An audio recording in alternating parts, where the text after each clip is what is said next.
So this is David E. from Larkin. I'm resuming my game of The Elder Scrolls 4 Oblivion today. I'll be playing from 9 a.m. to 2 p.m. and I'll put in the results will appear on YouTube at 6 p.m. as usual.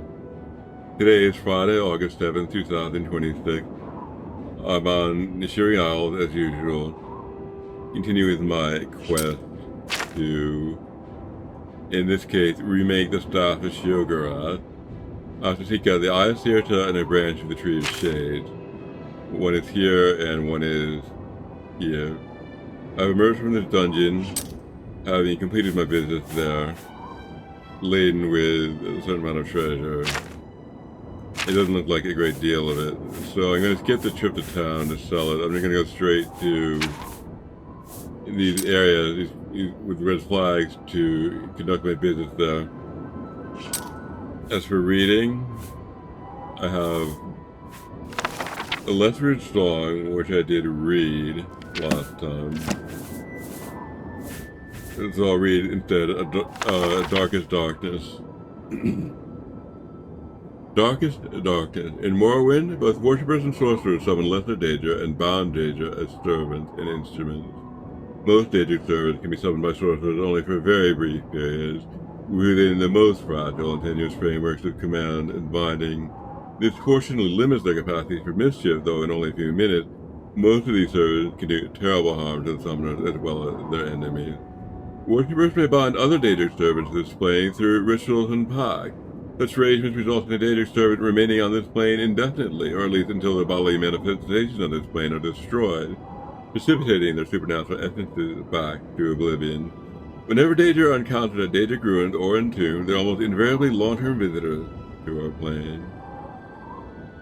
So sorcerers summon briefly and have an ability to command. Worshippers summon for a longer time, but probably can't command so effectively. You're going to end up serving, perhaps.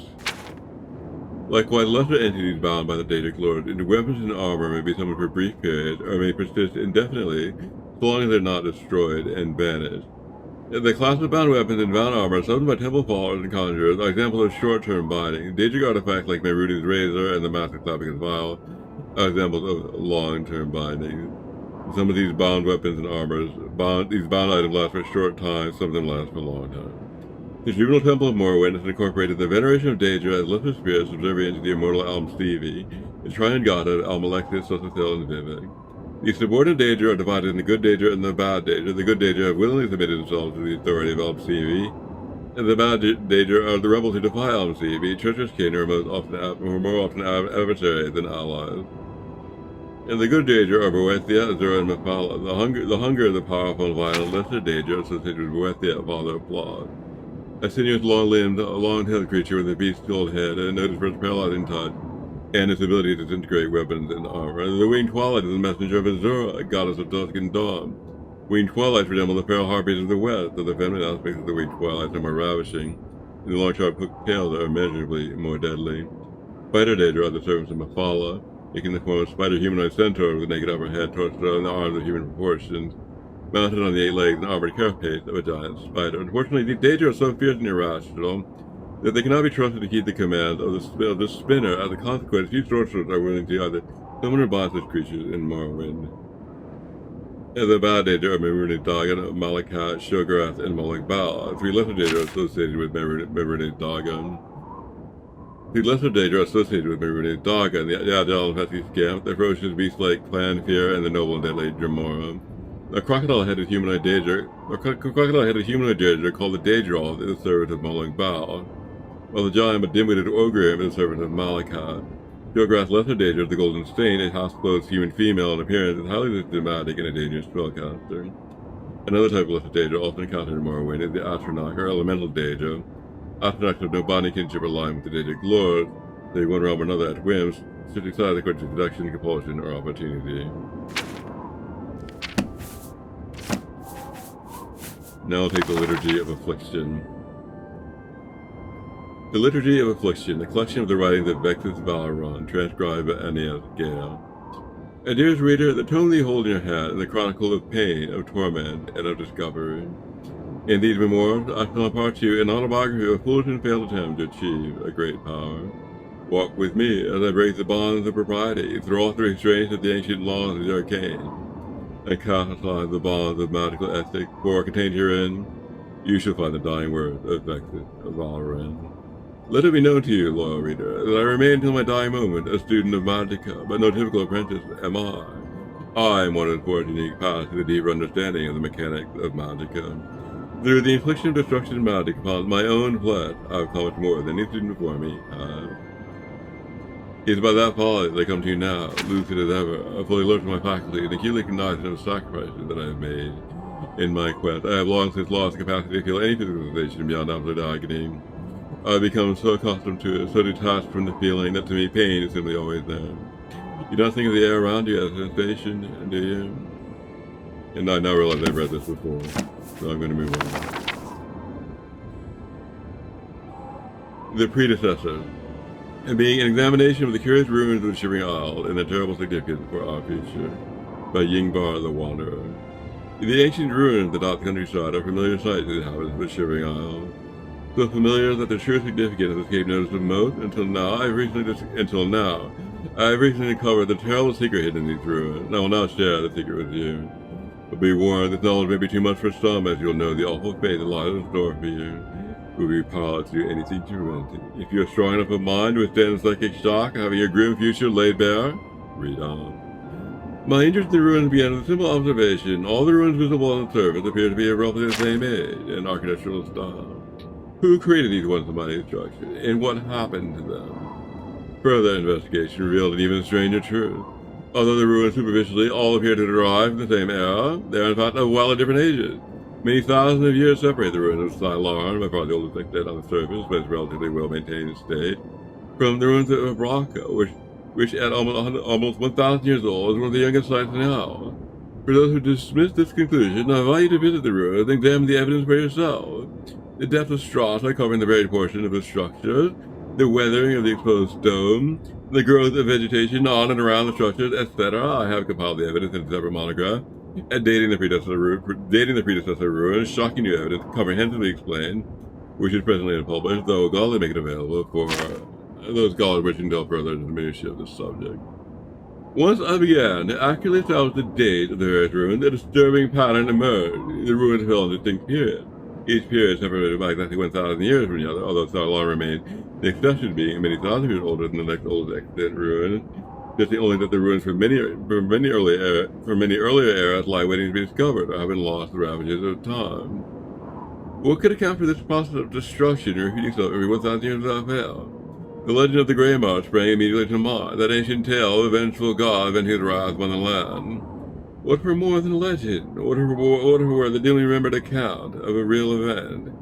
I suddenly realized the significance of the dating of the most recent ruin I had discovered, Abraka, which my test proved to be about 1,000 years old. Yes, dear reader, we come to the last. The cataclysm is upon us again. I have dated the ruins of Abraka to great accuracy. I know the very year of our doom. I refrained from publishing the exact day. It is knowledge of the terrible burden I would not inflict on others. For a long time, I hesitated from issuing even this general warning, fearful of inciting panic or despair. But I have concluded that it is better to have time to prepare for the end, in whatever way one sees fit, than have it thrust upon them unawares. I no longer doubt that the legend of the Grey March is based on historical events, and that the last days of our civilization will be terrible. The blasted and tumbled stones, the mighty cities of the bygone eras are testament enough to that.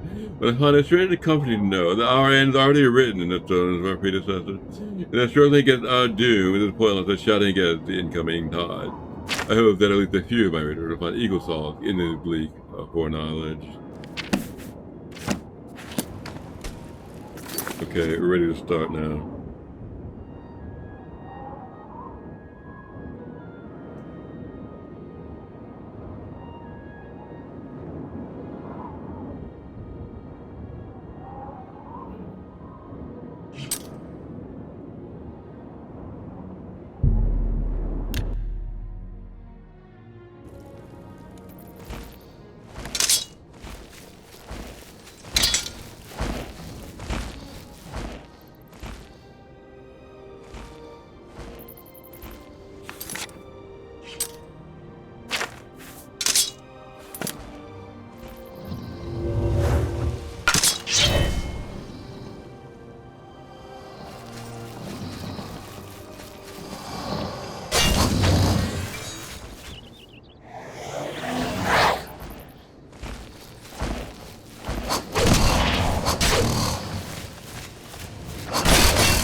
I never could figure out how to get up here. I tried this before.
I'll try to walk in here.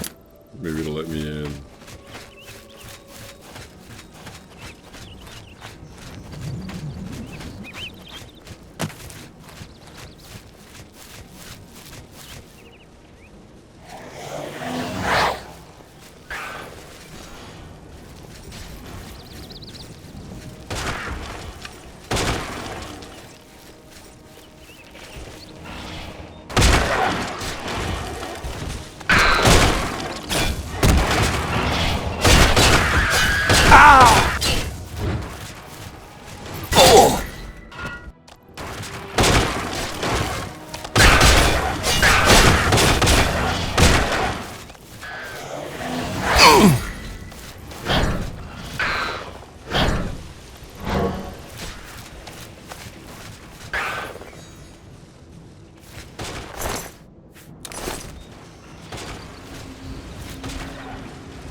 Well, I got up to the door of this dungeon. See if I can find a staff part that lies within. That would be the Eye of Spirita.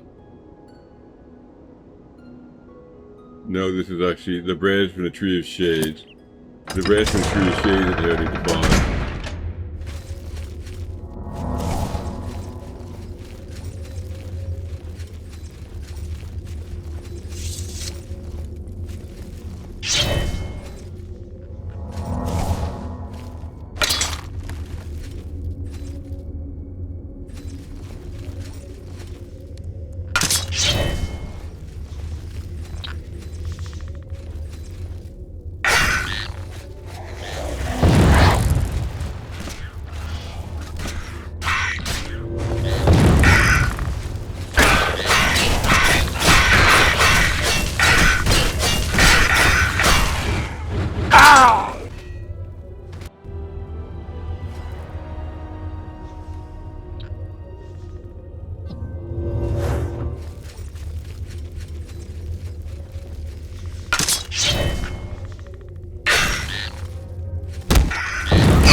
This place only seems to go outside, so I guess I have to go somewhere else.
Who just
thing is connected to Milcar Nexus. I'll find an off-ramp labeled Nexus somewhere in here. I'm gonna go to Nexus and find a route out to Shogara. That could be that exact door.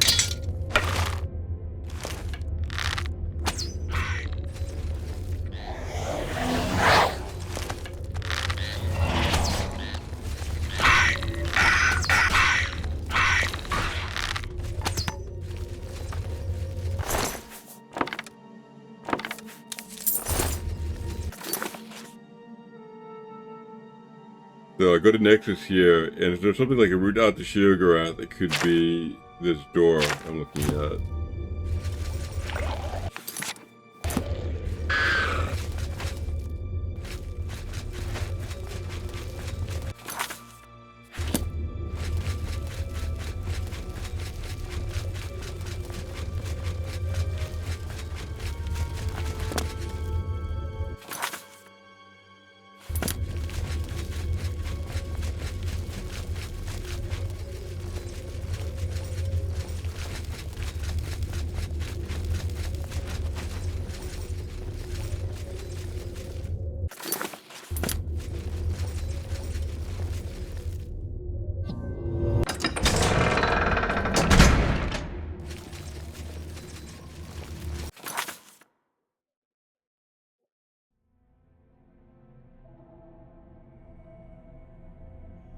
This place might go out.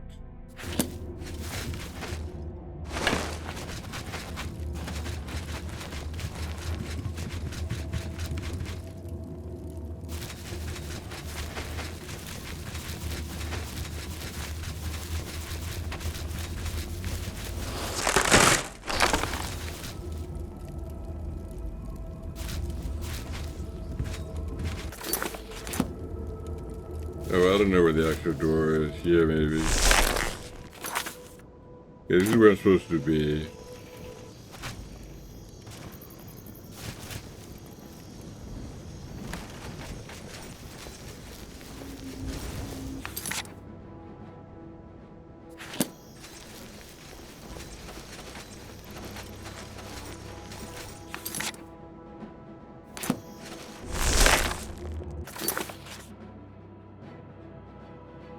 Here to the Grove of Reflection. That is, I don't know. Maybe, yeah. I've arrived at the Grove of Reflection. According to Dias, I must locate the Tree of Shades and find a way to reveal my true self before I will be allowed to take one of its branches.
Pathetic!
What?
The Osiris.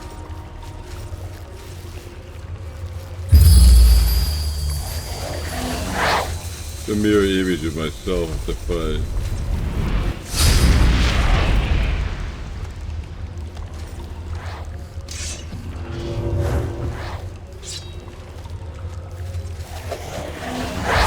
This is the part where you fall down and bleed to death!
I'm just trying to hold my shield up and stay alive long enough for my summon god to take him apart. That's gonna be my strategy.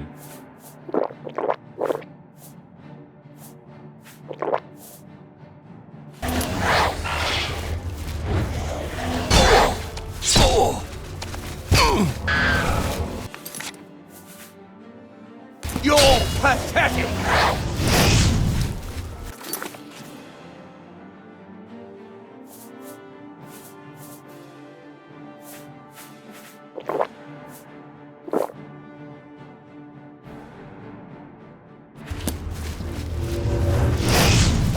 Ha! You'll never take me down! Ha-ha! You're pathetic!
Die, damn you!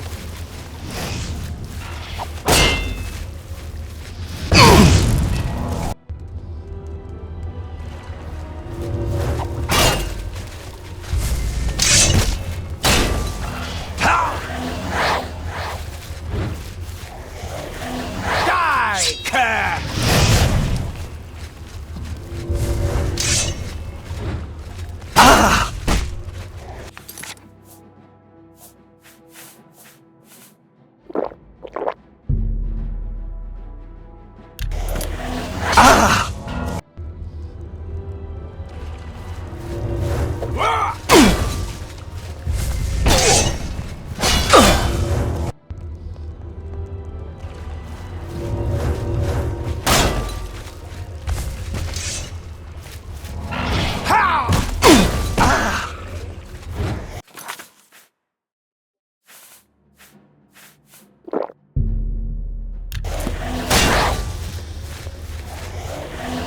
I've fought much here.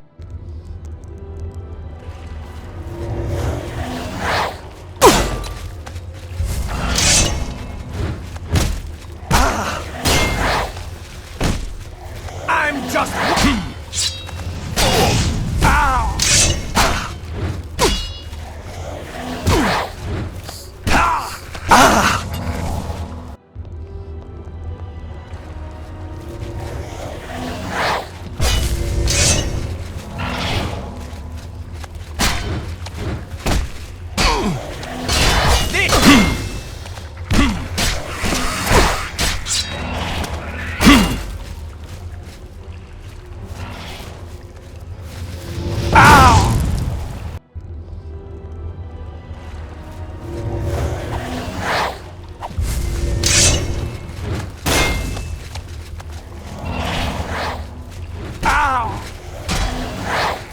I'm just warming. Ow!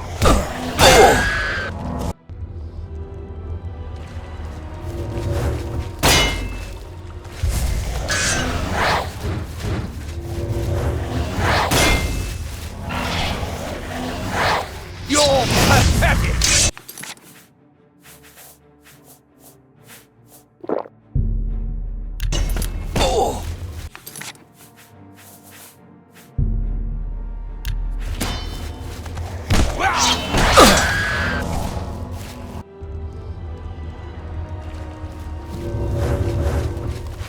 Ow!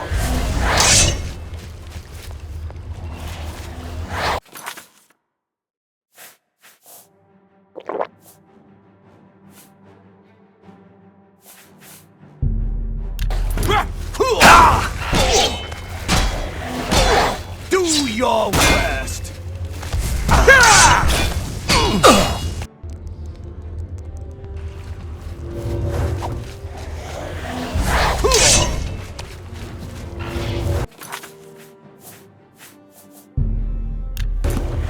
This is the part where you fall down and bleed!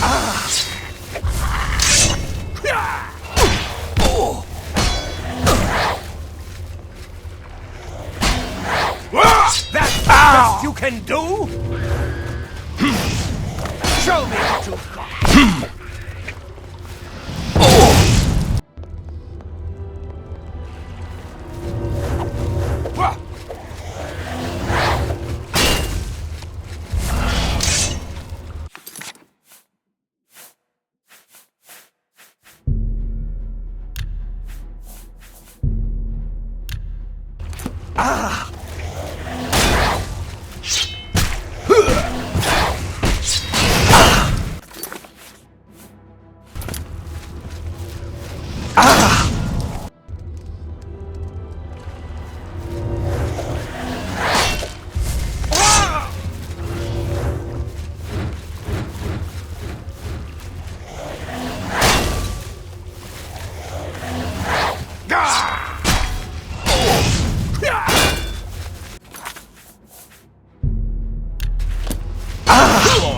This ends here!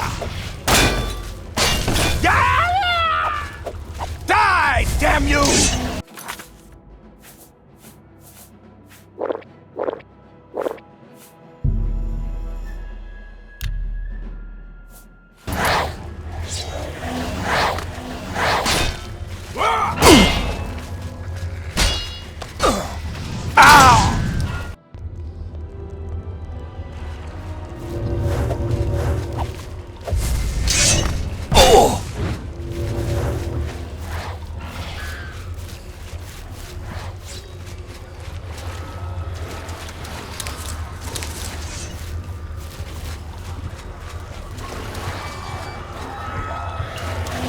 Take that!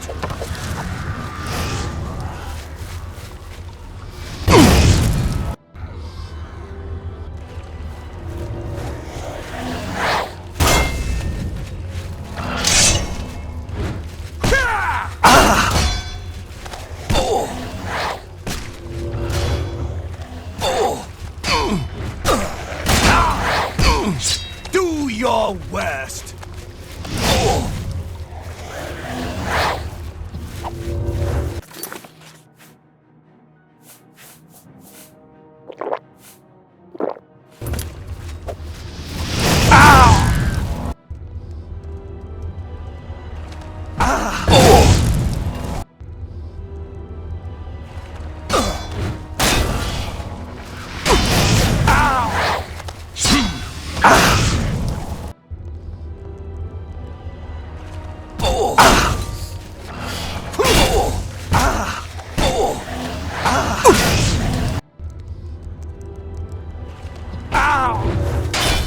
Am I supposed to be?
I have to reveal my true self before I can take a branch.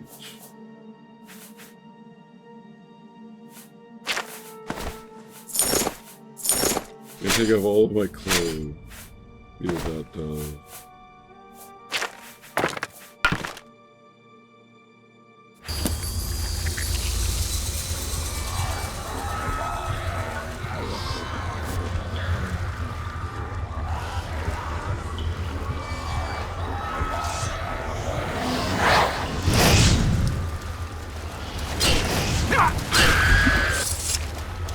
Anything to help.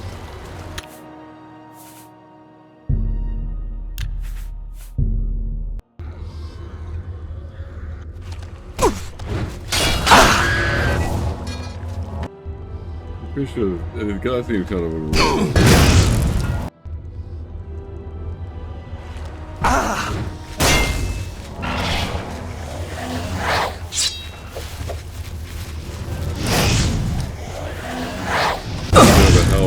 It doesn't even have a health bar.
Yes?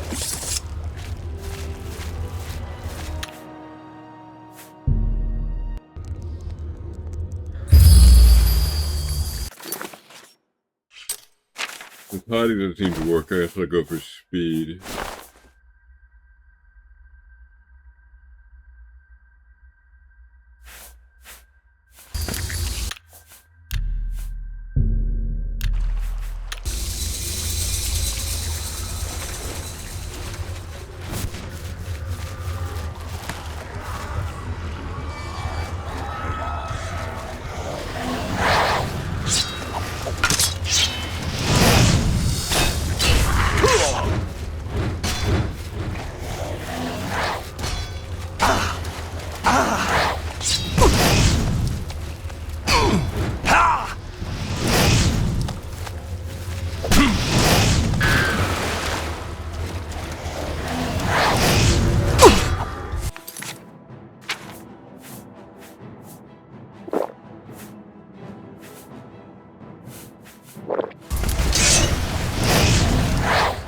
Show me what you've got.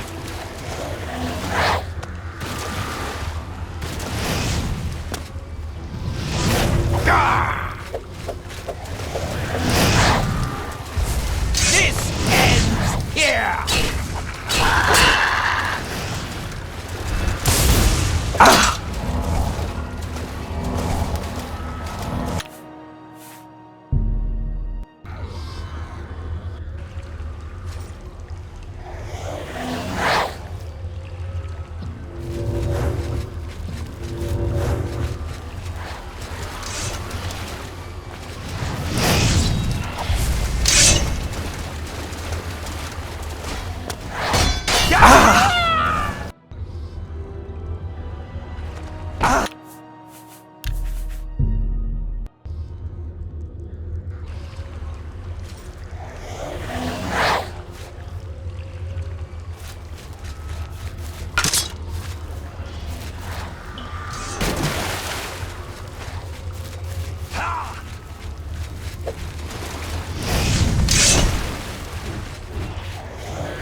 is the part where you fall down and bleed to death! Show me what you've got! What's that?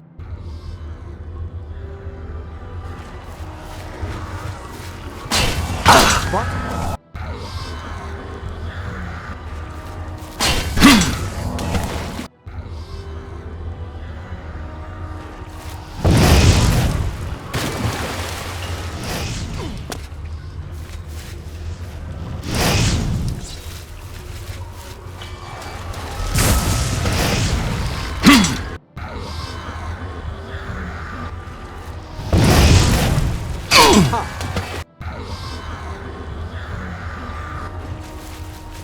Yes?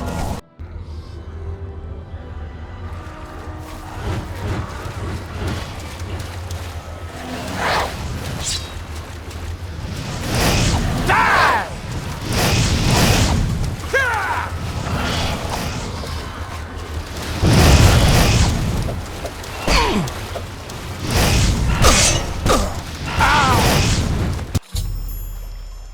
After I approached the grove, a reflection and shadowy image of myself appeared from the waters of the grove and attacked me. I defeated it, now the Tree of Shades is beckoning to me.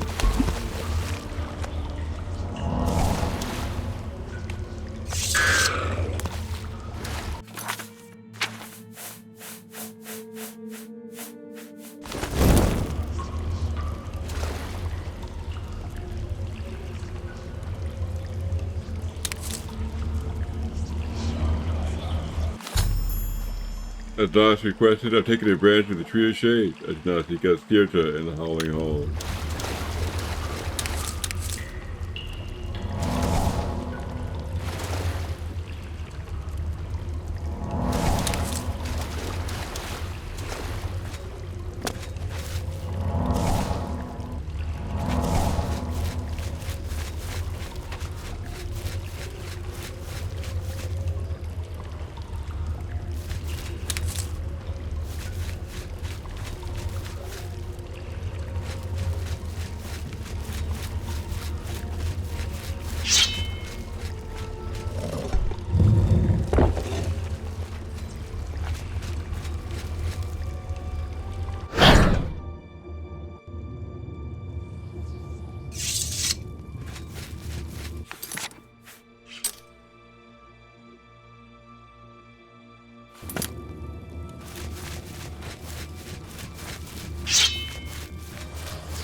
Kneel. Eta Orioles. For the Mad God. Pusheo Goram.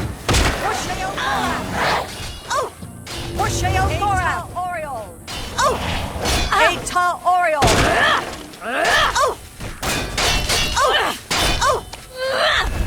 Eta Orioles.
The Howling Hold.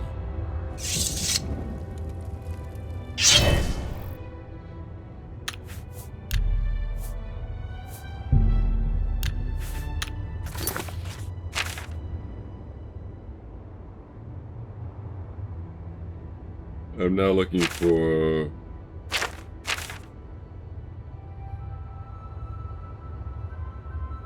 the Ives Theater somewhere in here.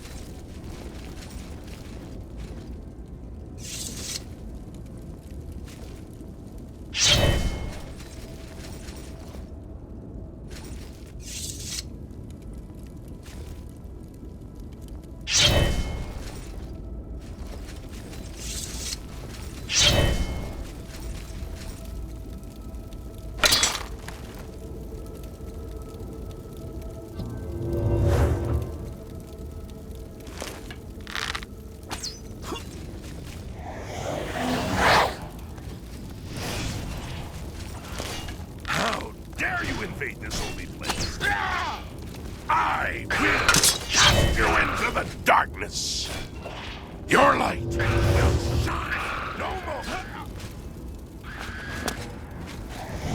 Your light will shine no more.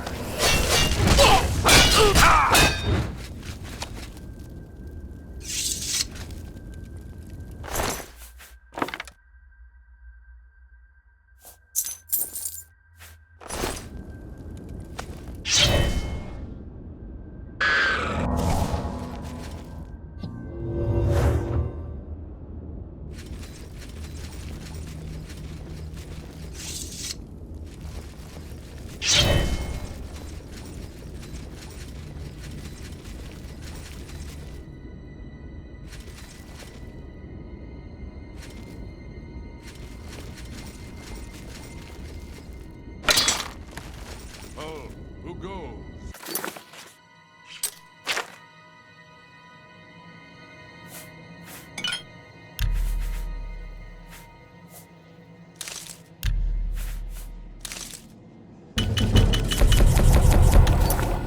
Have no fear, brother.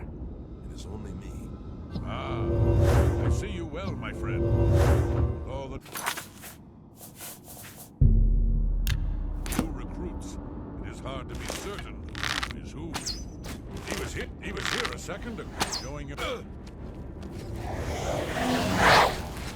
Your light will shine no more. Whoa! Oh!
Your light.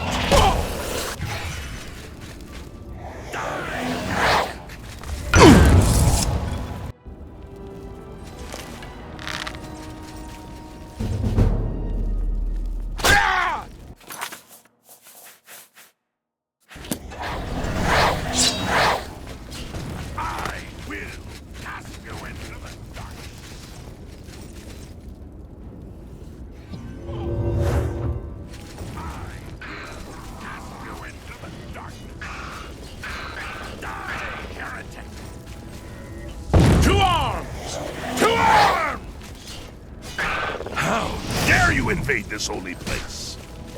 Your light will shine!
That message says that only 3 tumblers will fall when I break a pick, thanks to my high skill in lockpicking.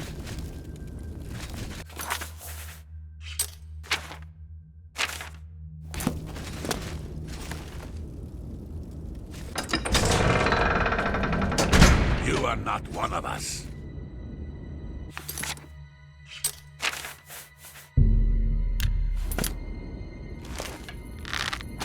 You dare attack me?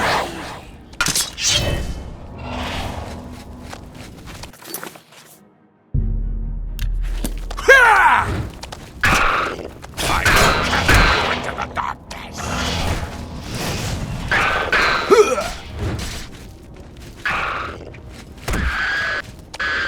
Die.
If it's a fight you want, it's a fight you'll get.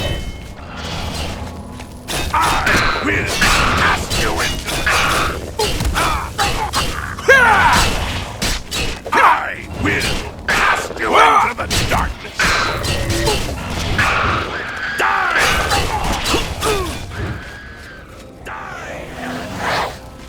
Die, heretic! Die, heretic!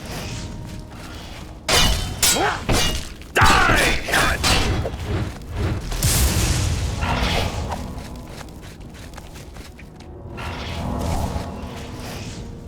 Your light shine no more! Die, heretic! Invade this holy place.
Into the darkness.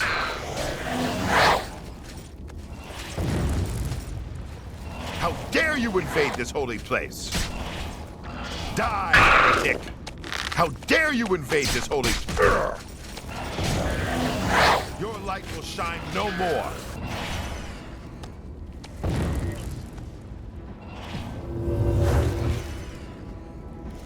Die, heretic!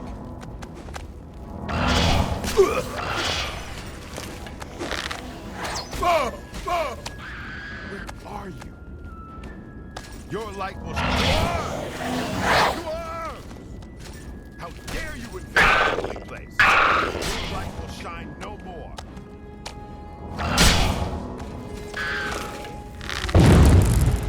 How dare you invade this holy place? I will cast you into the darkness. Ah! I will cast you into the darkness. Ah!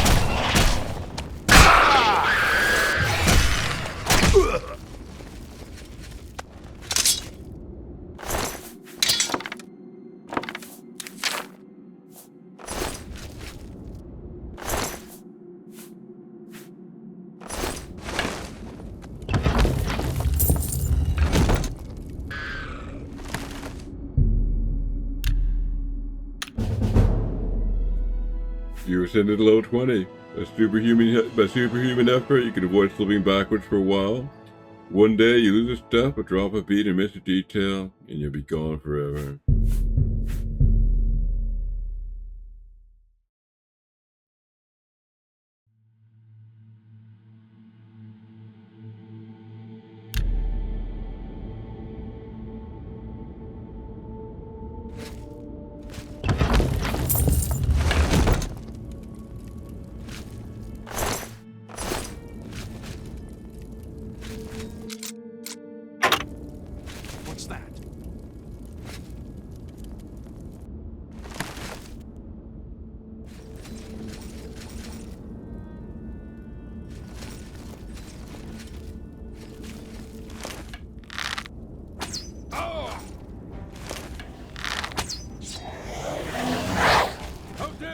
invade this holy place. Die! Oh! Oh! How dare you invade this holy place? Oh! Your light will shine on...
Oh!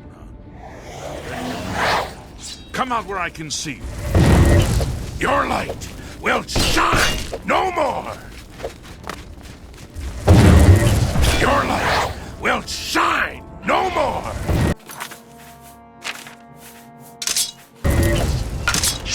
Your light will...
I fought an ancient pelvic bow with a small inscription that reads Pelagius III, third son's dawn.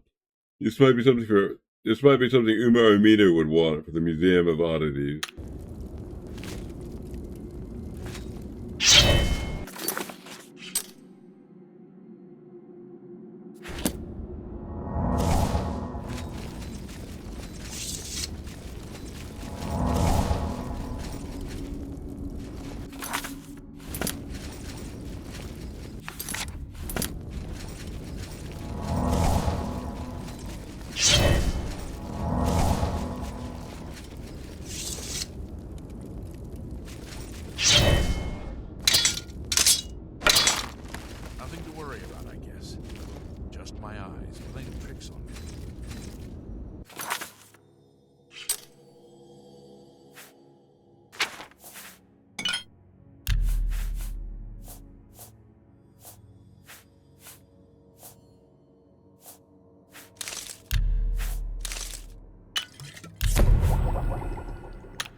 He was...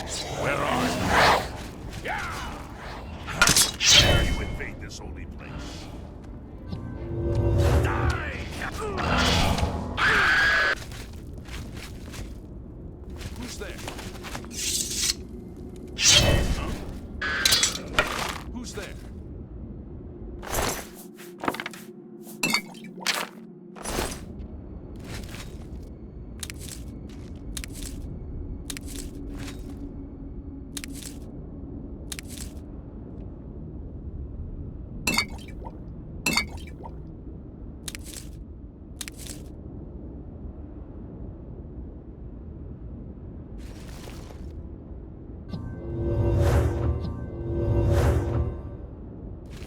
Nothing to worry about, I guess.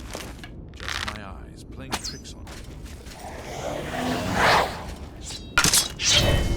How dare you invade this whole Die! Ow!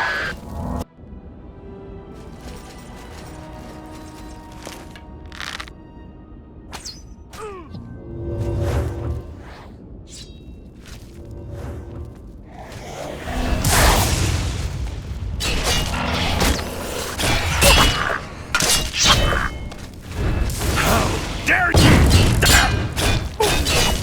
Your light will.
Huh?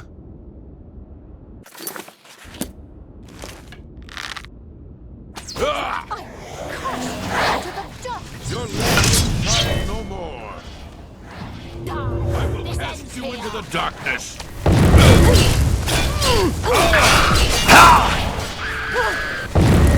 How dare you invade this holy place? How dare you invade this holy place? I'm just warming How up. dare you invade this holy place?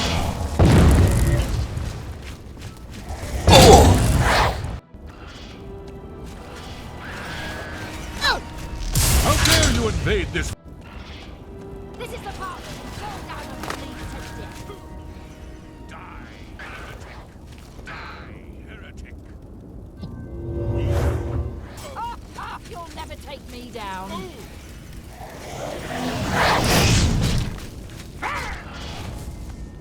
Why will you die?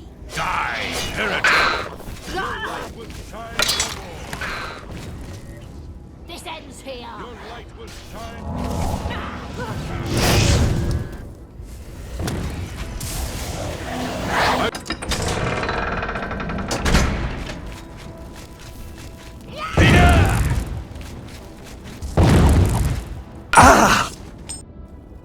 Die, heretic!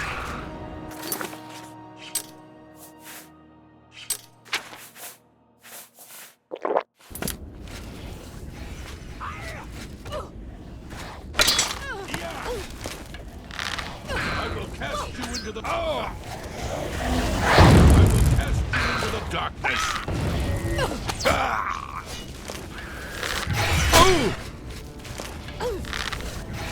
Oh!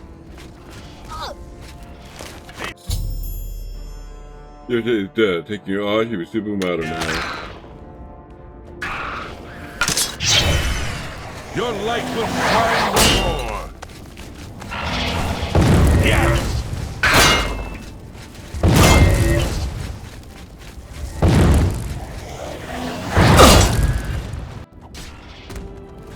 Whoa!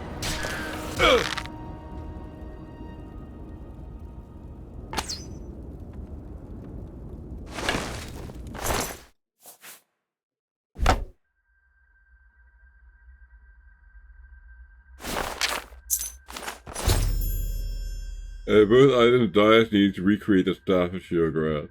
I should return to Knife Point Hollow and speak with him.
I'm going to take a 5-minute break.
I resume.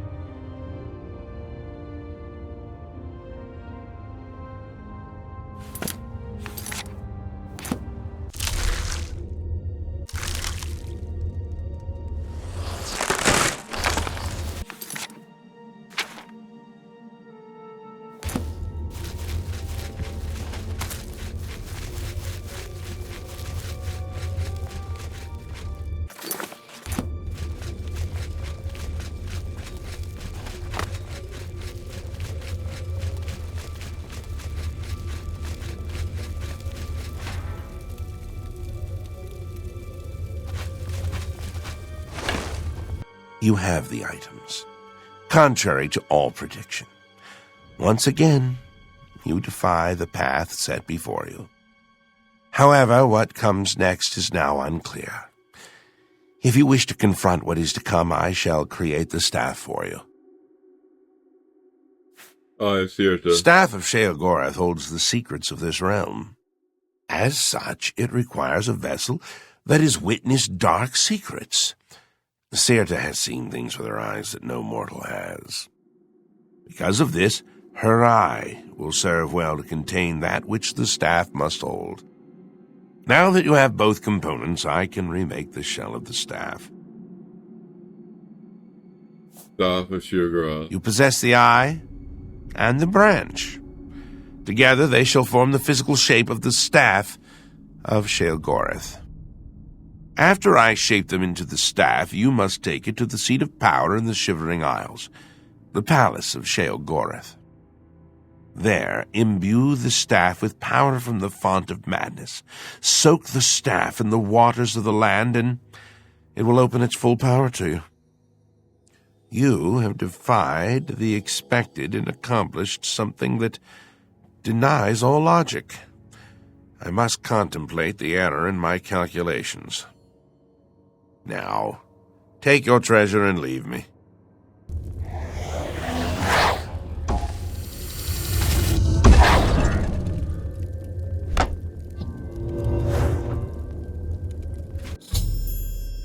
With the Staff of Sheogorath now in my possession, I should make my way to the Tree of Madness in Sheogorath's throne room. There I can tap into the tree's power and begin my transformation.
Something's wrong with the font of madness. It won't accept the Staff of Sheogorath in review with the powers I have described.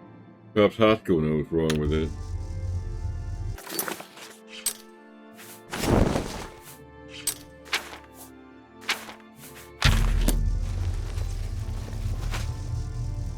Always. Ah, you're back. You may have noticed that we have a bit of a problem. I can't imbue the staff with power. Indeed. The font is being ordered. As goes the font of madness, so goes the realm. Soon we will all be serving a new master. You mean Jigalag? Yes. His agents must have found a way to poison the font with order. Once the source of madness becomes the font of order, Jigalag is won. How do we stop him? Somehow, the forces of order have poisoned the pools of mania and dementia that feed the font. I suspect the traitor Thaden. Jigalag has never had an original thought in his existence. Be that as it may, you will have to enter the fountainhead beneath the tree and find the source of the poison. Sheogorath's private sanctuary, where he would often meditate amidst the tame gnarls that tend the roots. Normally, the fountainhead is a peaceful sanctuary, but there's no telling what changes the taint of order may have wrought. Now I fear that the gnarls themselves may be accelerating the spread of order throughout the tree's roots. Be careful. Font of madness. The font flows with the sap of the tree of madness, which it draws up from deep beneath the palace. The fountainhead leads down to the pools of dementia and mania, where the insanity of the realm's inhabitants settles. Jiggalag's minions must have introduced order into the very wellspring of madness. You must cleanse the pools, or order has won the war. I live to serve.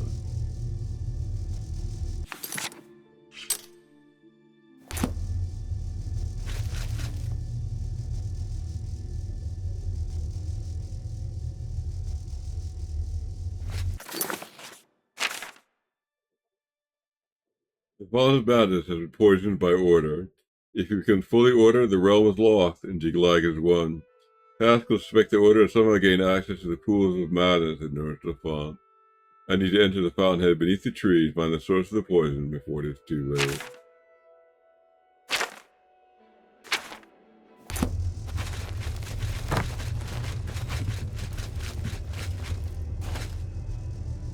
Guess that's this door here.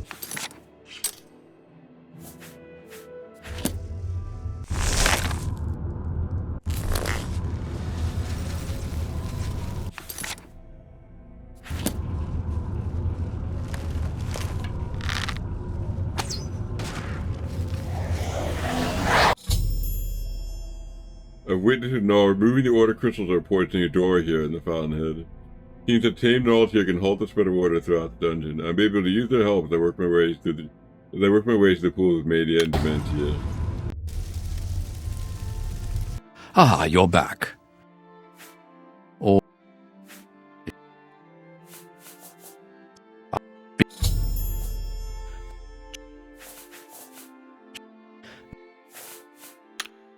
a glorious existence.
I discovered a chrysalis that generates a tame gnarl cultivator. Perhaps these gnarls can help me halt the spread of order throughout the fountainhead.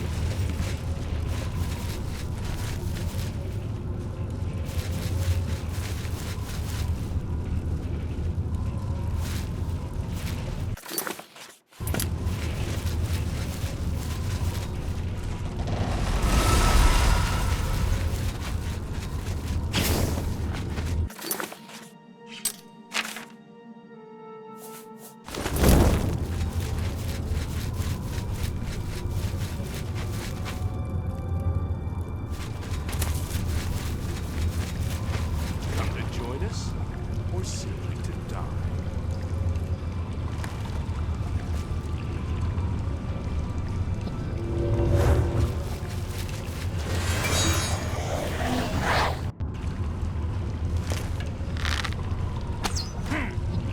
Come to join us?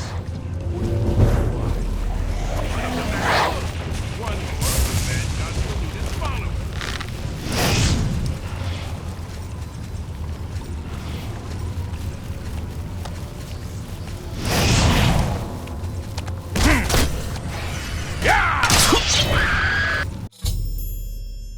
Just as Haskell suspected, Jiggly's priests are poisoning the roots of the tree of Madness. I eclipsed one of the minor pools, but I must find the pool of Mania and Dementi in order to save the tree.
I'm going to read The Thief of Virtue.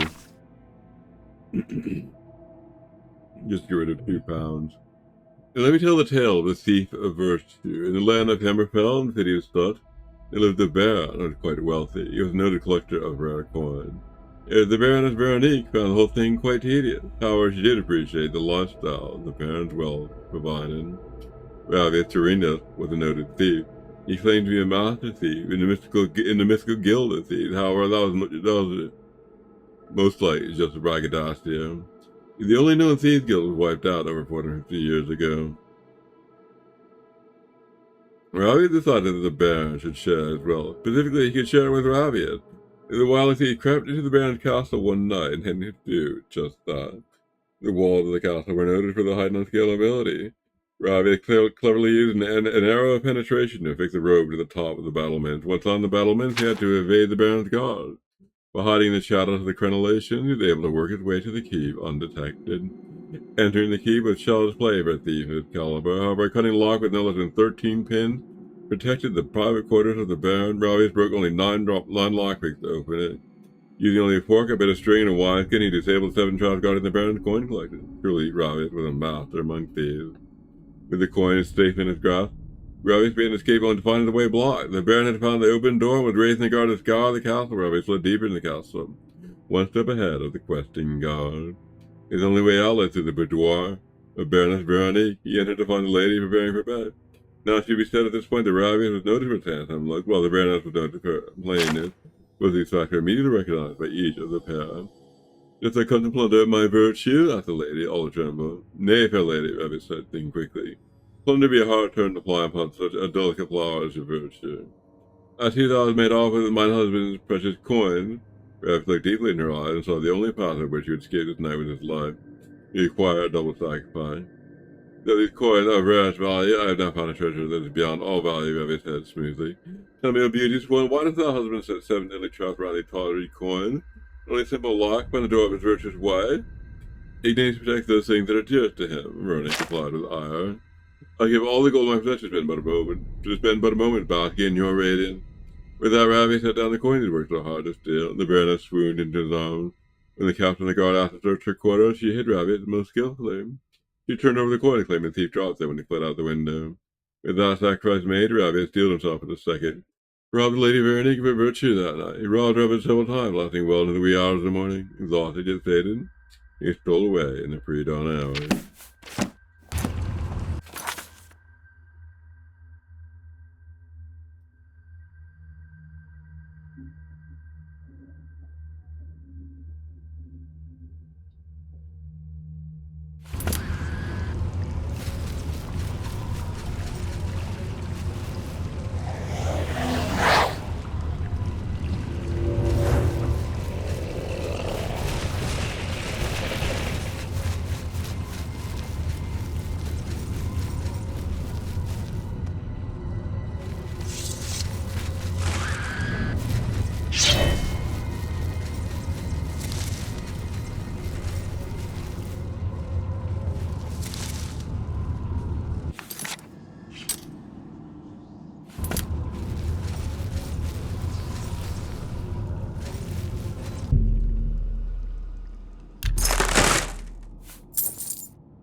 These are too heavy.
Madness always yields to the march of honor!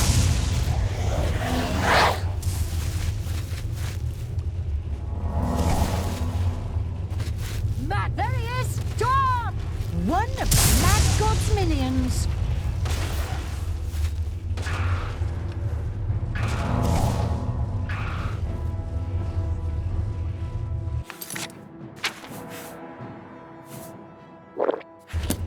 Have you come to join us? Simply to die.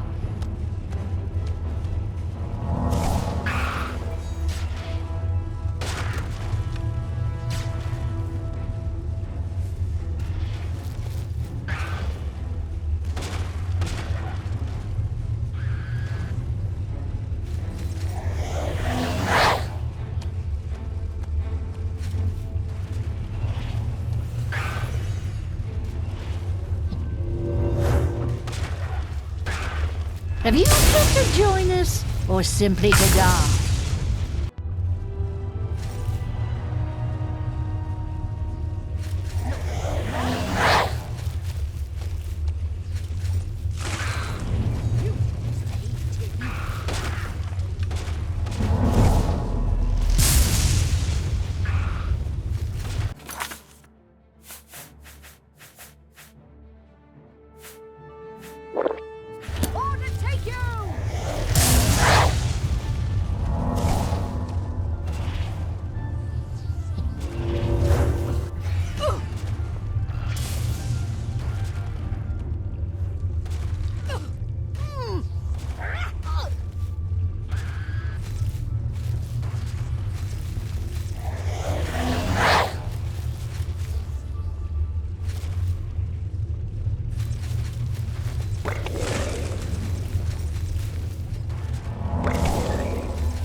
The Mad God!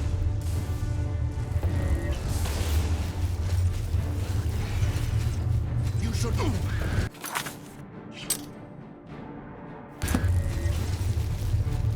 Did you think you could hide from Jiggleag's all-seeing gaze?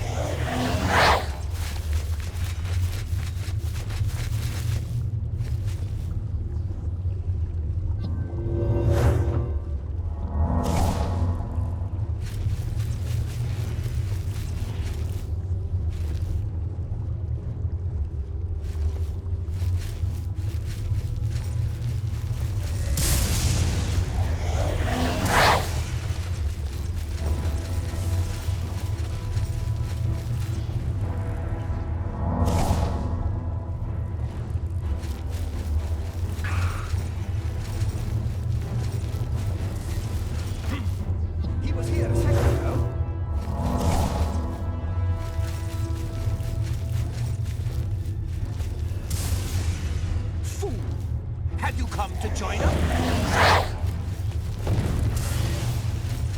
Ow!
Already the heart of this realm flows.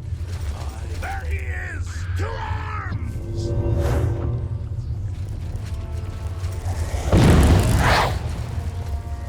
Madness always yields.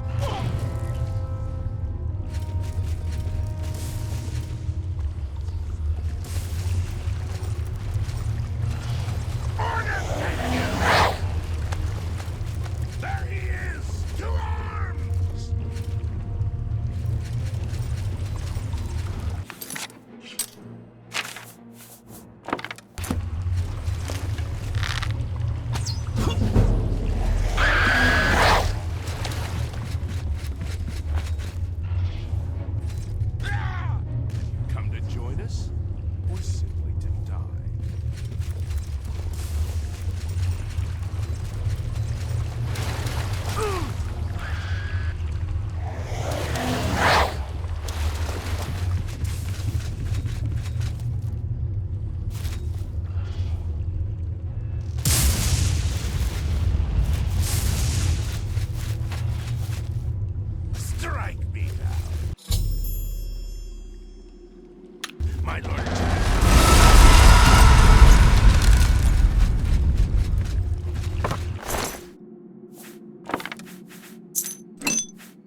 The Med God's pet.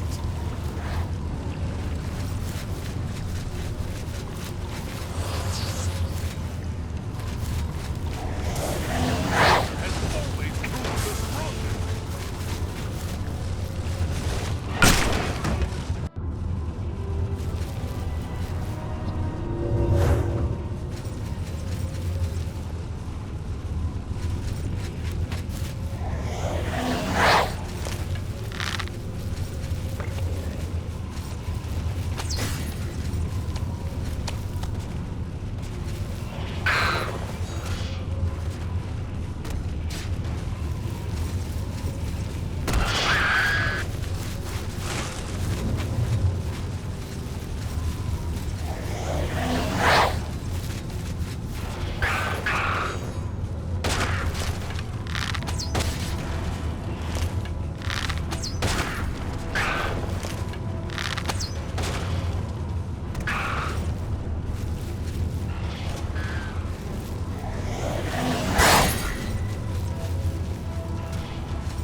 Osiris shall...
second ago.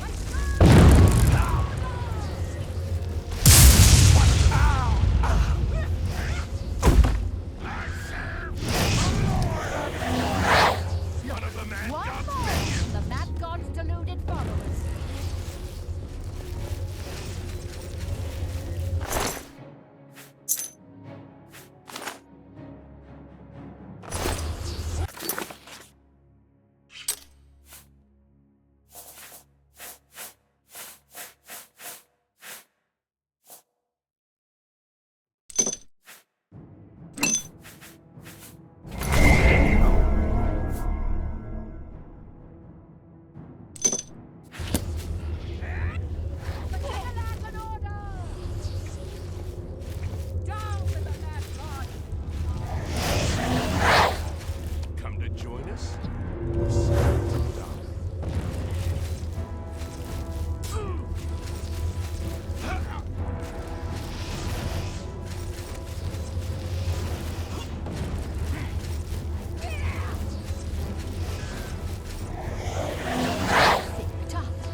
Madness shall be purged from this realm. I stand before your power! Madness shall be purged from this realm. Die, God!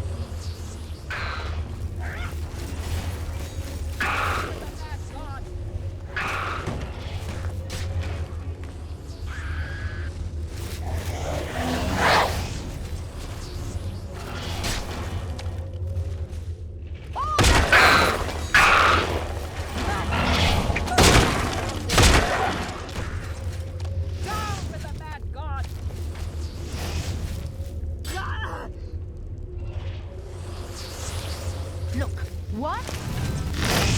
I was here a second ago. What? Now you will taste my lord's power. Madness!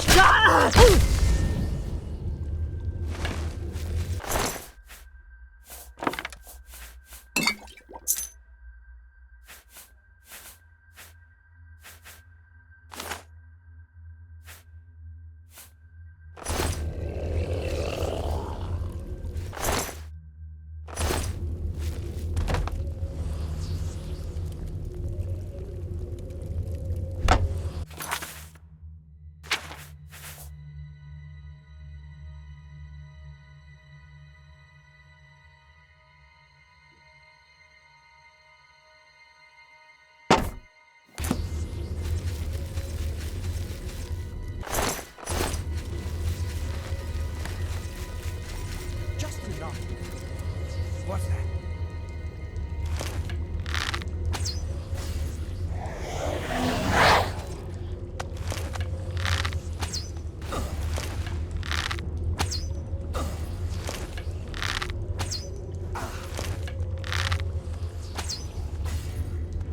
Check all that, Split. Make a fitting. Where are you? Check all that. Check all that, Split. His head will make a fitting. Ha!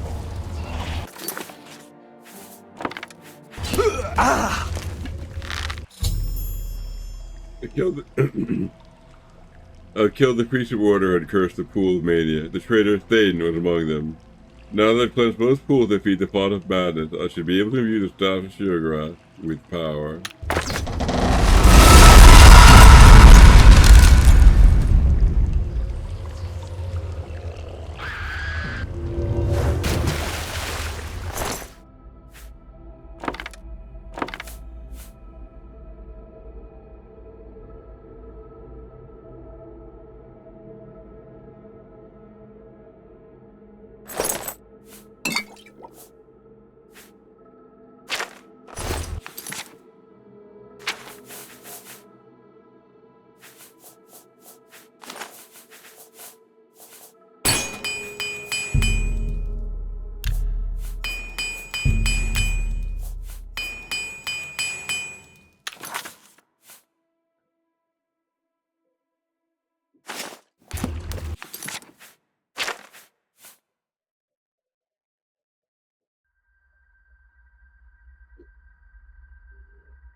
I have versed my staff in the font of madness. I have gained the power of Sheogorath.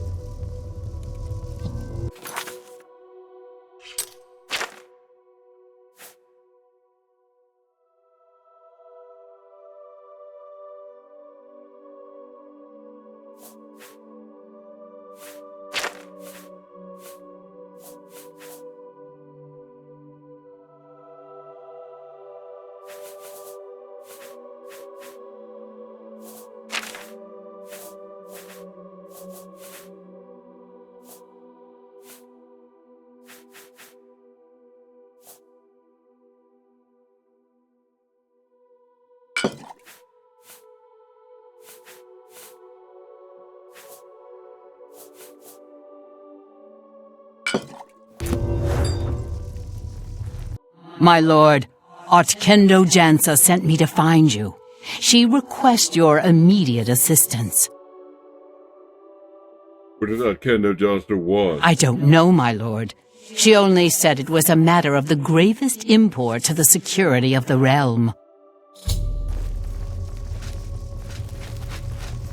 One of your military minions was looking for you. It sounded urgent, but I'm afraid I don't know the details. A glorious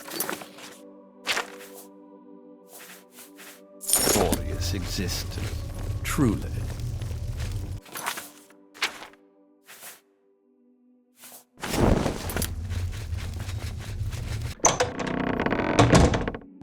What's that? An Avilas is activated in the palace courtyard. It seems the order is launching its final attempt to take control of the Shivering Isles. I need to see Jiglag and his minions once and for all.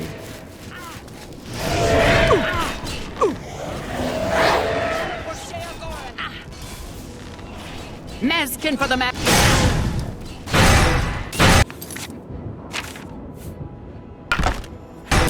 Mezkin! Mezkin for the mad god!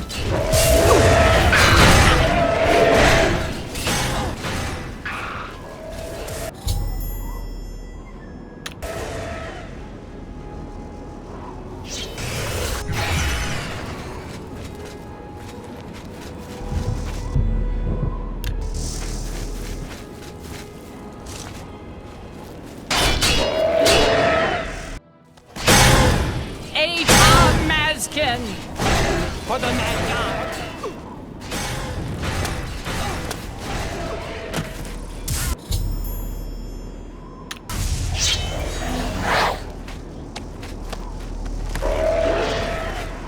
Sheogorath has abandoned you!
Memorials to me! Maskin!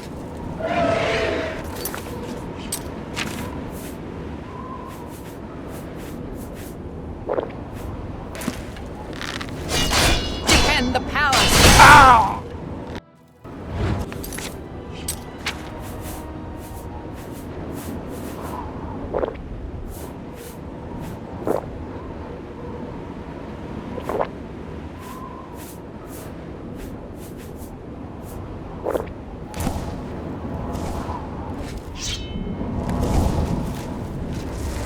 Defend the palace!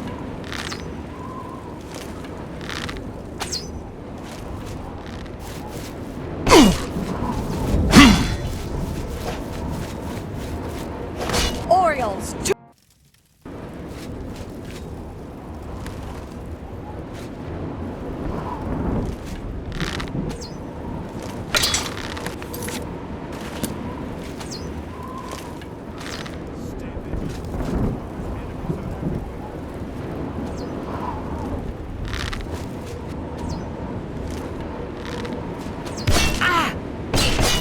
Maskin for the mad god!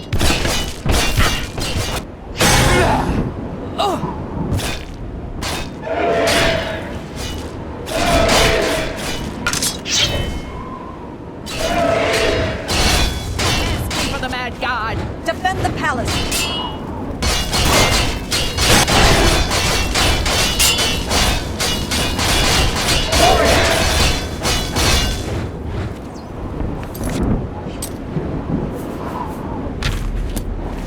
Defend the palace!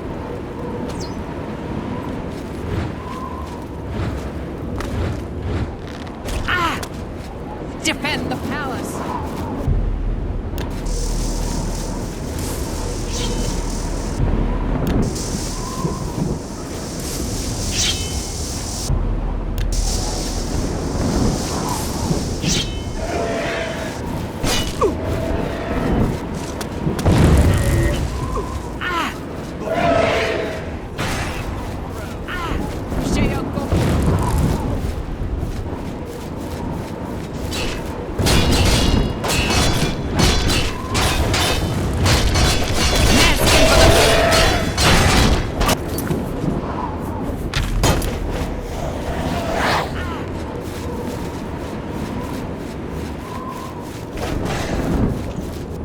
For the mad god!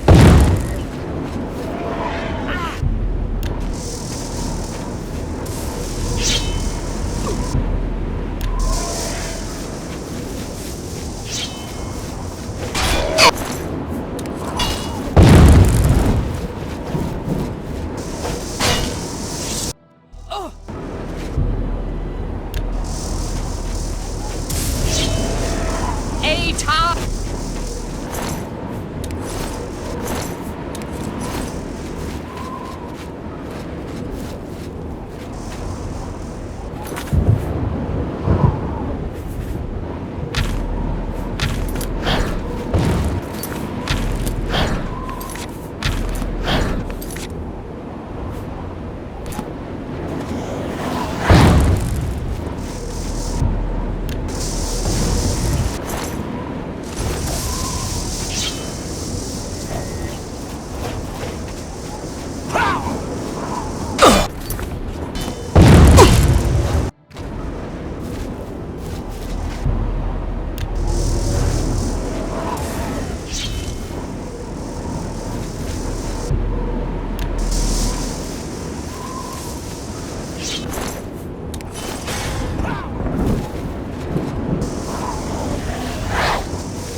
You're no Daedric Prince. You hold the staff, but you are no Daedric Prince.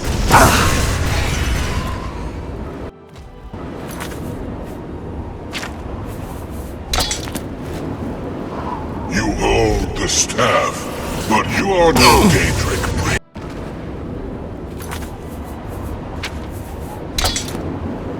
You hold the staff, but you are no Daedric prince.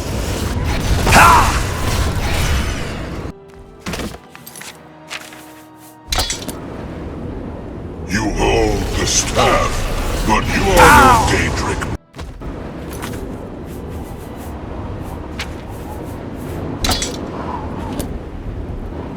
You hold the staff, but you are no Daedric prince.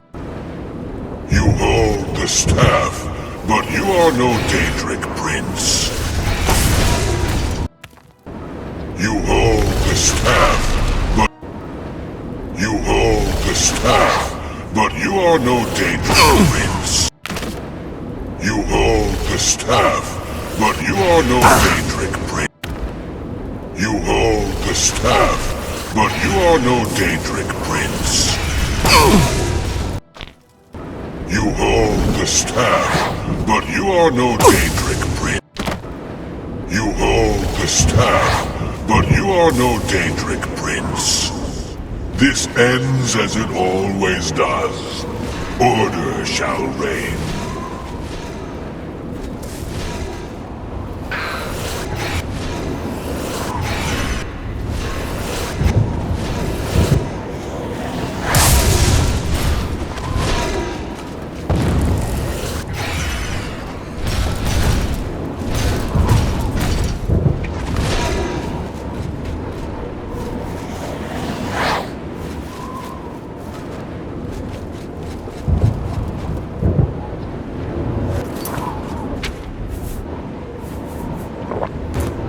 Another of Sheogorath's foolish schemes.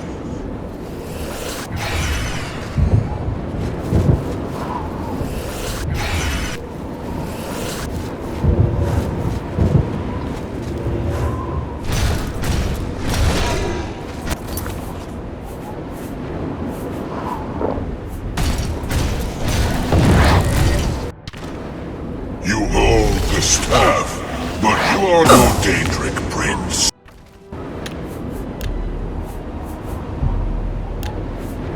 You hold the staff, but you are no Daedric prince. This ends as it always does. Order shall reign.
Another of Sheogorath's foolish schemes.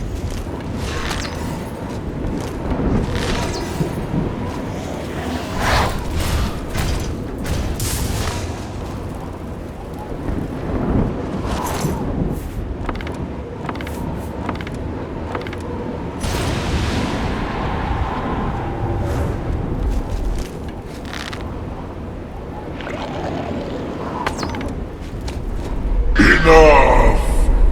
I am beaten. The Grey March is ended. For millennia this drama has unfolded, and each time I have conquered this land, only to be transformed back into that gibbering fool, Sheogorath. It was not always so.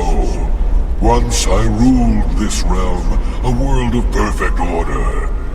My dominion expanded across the seas of Oblivion with each passing era. The other princes, fearful of my power, cursed me with madness, doomed me to live as Sheogorath, a broken soul reigning in a broken land. Once each era, I was allowed my true form, conquering this world anew. And each time I did, the curse was renewed, damning me to exist as Sheogorath. Now, though, you have ended the cycle. You now hold the mantle of madness, and Jigalag is free to roam the voids of Oblivion once more. I will take my leave, and you will remain here, mortal. Mortal, king, god, it seems uncertain. This realm is yours. Perhaps you will grow to your station. Fare thee well, Sheogorath, Prince of Madness. Jigalag has spoken to me. He told me the Grey March has ended and a fortunate order have retreated. Hathka will likely know how I should proceed.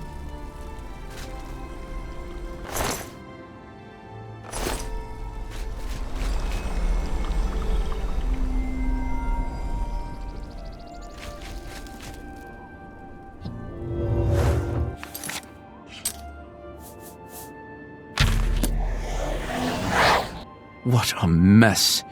I would prefer to speak in the palace. Shall we?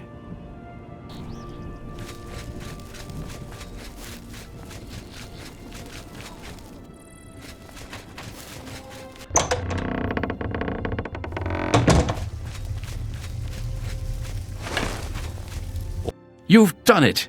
Well done, Lord Sheogorath. I never doubted you for a moment. Now, of course, there is business to attend to. As you have assumed the mantle of Sheogorath, there are matters that deserve your attention. As Lord of this realm, there are a number of benefits to which you are entitled, as well as a number of duties to which you must attend. Benefit. You may request any of the Golden Saint or Dark Seducer escorts at the castle to accompany you. They will defend you to the death. You may also summon entertainment to your throne room. Your predecessor found this most invigorating. Speak with me if you wish entertainment. You also have the ability to affect the weather in your realm. As it is an extension of yourself, it will often have an effect on you as well. You also have the benefit of Sheogorath's protection. Cast this upon yourself, and if your life is threatened, you will be returned to your castle. Many of these abilities, Lord, are rooted in the magics of the Isles. Should you choose to leave this realm, they will not likely function. Duty. Your first duty is to attend to the needs of your subjects. You will find that there are constant threats to the residents of the Isles. Your job is to protect them, either by dealing with the matter yourself or sending your armies to take care of it for you. Defend the realm. There are intruders at the gates of madness. Perhaps you'd care to intervene? I'm sure the gatekeeper can handle it otherwise. Said God. I'm sure that won't be necessary, Lord. Your gatekeeper can handle it, I'm sure. Entertainment. You wish entertainment, my lord? Send for dancer. As you wish. Your humble servant, my lord.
At your command.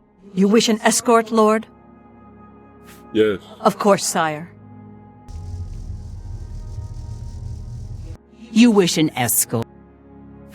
Yes. Of course, sire.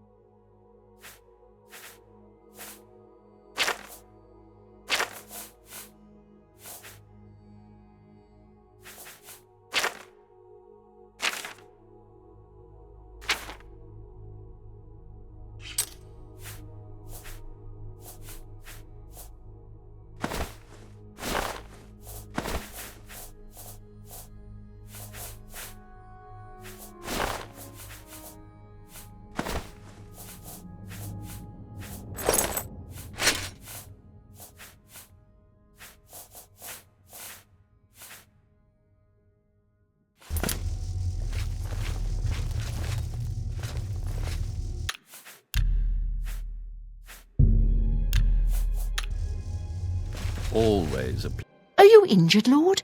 Do you require my services? I don't know. As you wish, Lord.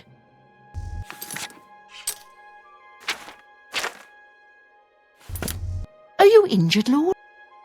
Hear me now. Of course, Lord.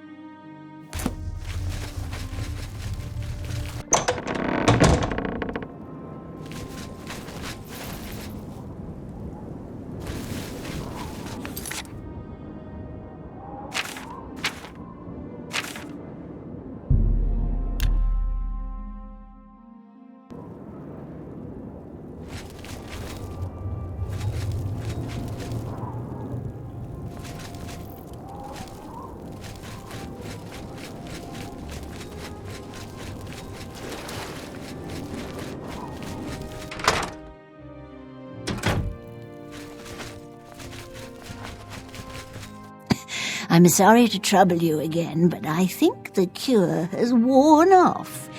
I feel the cold grasp of death sneaking up on me once more. Could you please get some more aqua nostrum from Knotty Bramble for me? Certainly. Oh, you're too kind. Here is the empty flask again. Bed. Sleepy, are you? Be careful, you might be ill. Or dying. You never know. I'll take it. Take care. Wish I could.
Hello there.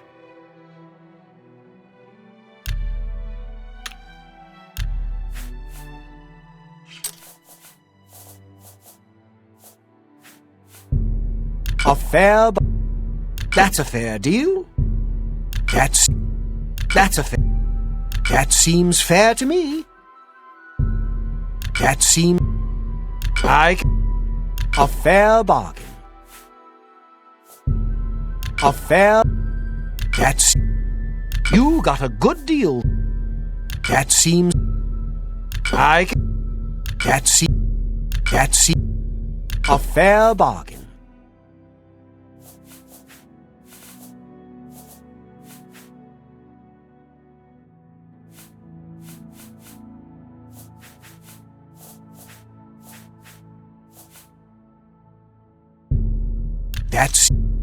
That's a fair deal. That seems fair to me. You got a fair... I can... You got... That's a fair... You got a good deal. A fair bargain. I'll see you soon. Or maybe I'll...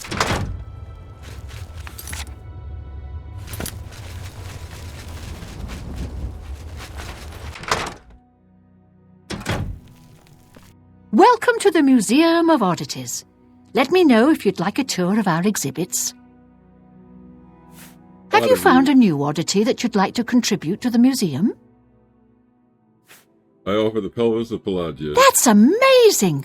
The pelvis of Pelagius III, an honoured madman if there ever was one.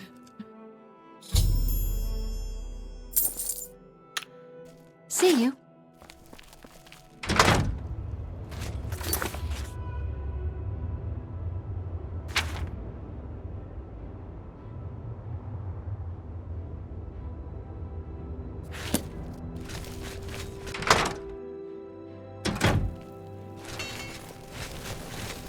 Something smooth. Need something sharp, stabbing, cutting, that sort of thing.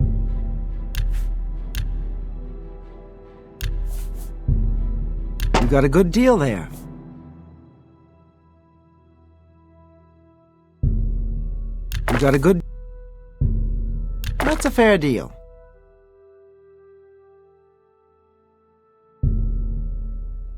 That seems fair to me.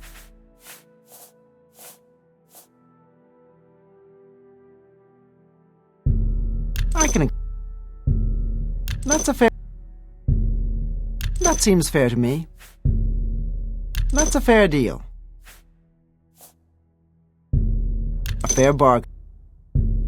A fair bargain. I can accept. That seems...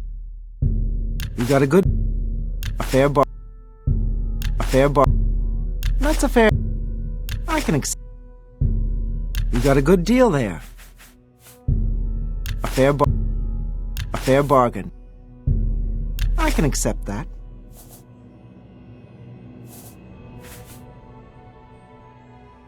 If you need... What? These... What? The... What do... The... What? These... I stand by all my...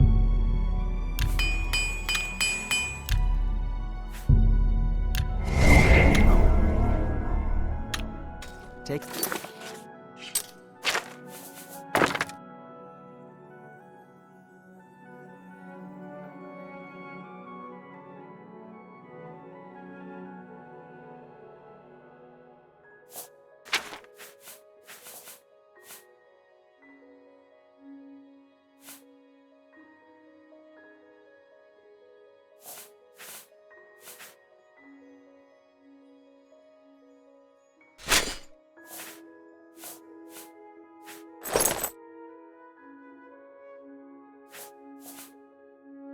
Light armor, fortified speech, grasp, 20 points on stuff, resist magic, 10% on stuff, fortified magic at 30 points on stuff. Care.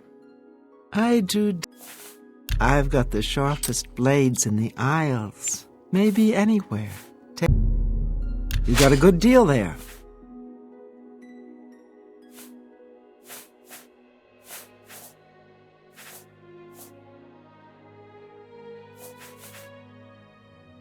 If you need...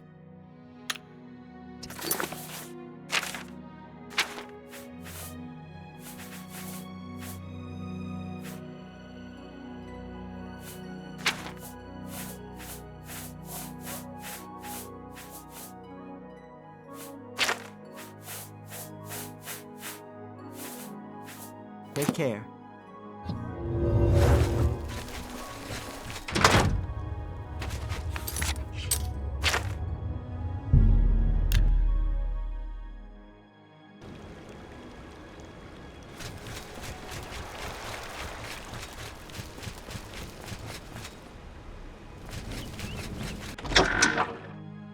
Greetings. Rend, you haven't truly eaten a decent meal until you've had my... Take care. Yes? If you're looking to unload some goods, you've come to the right place.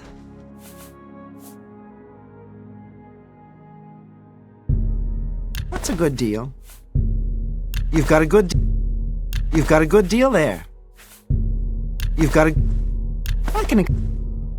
a good deal there.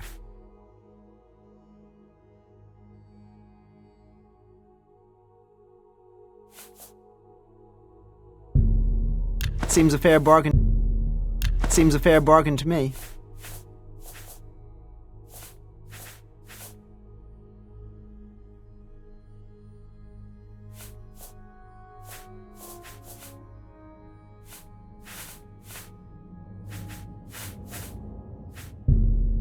That seems fair to me.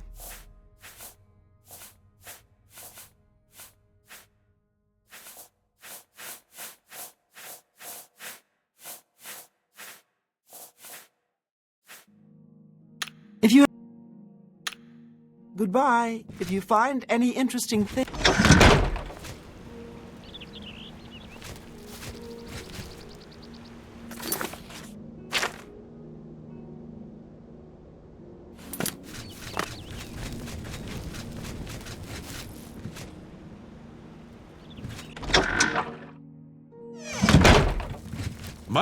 What can you possibly see in her?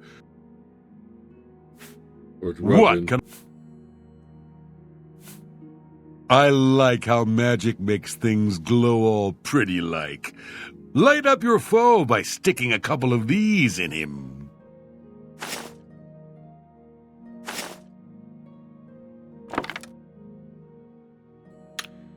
You see?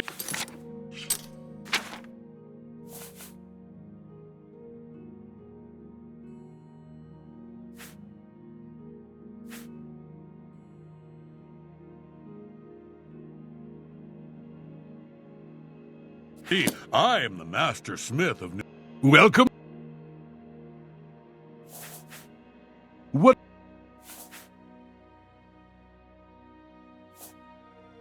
Stick. Welcome back.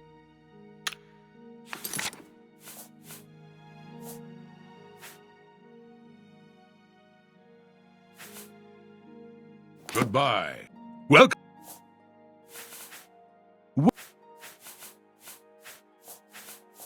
Stick you. What? Stick. What is you? Stick.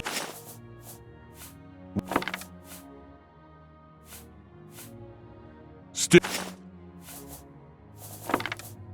What? Stick.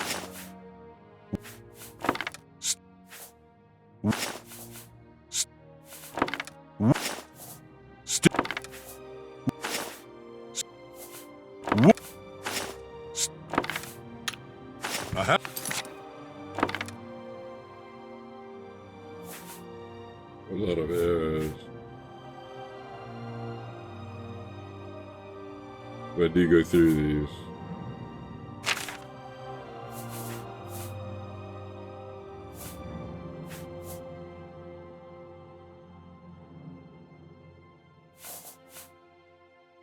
happy customer is a returning customer.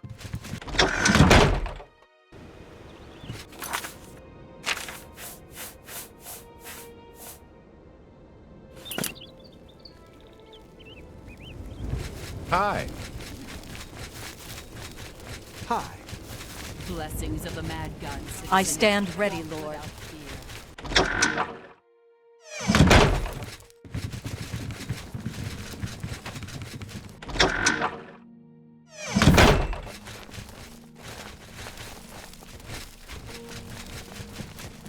My boat is... I see you found some. Yes, right here. Excellent. Here's your money. I should have paid you last week. I'm dreadfully sorry about the delay. See you later.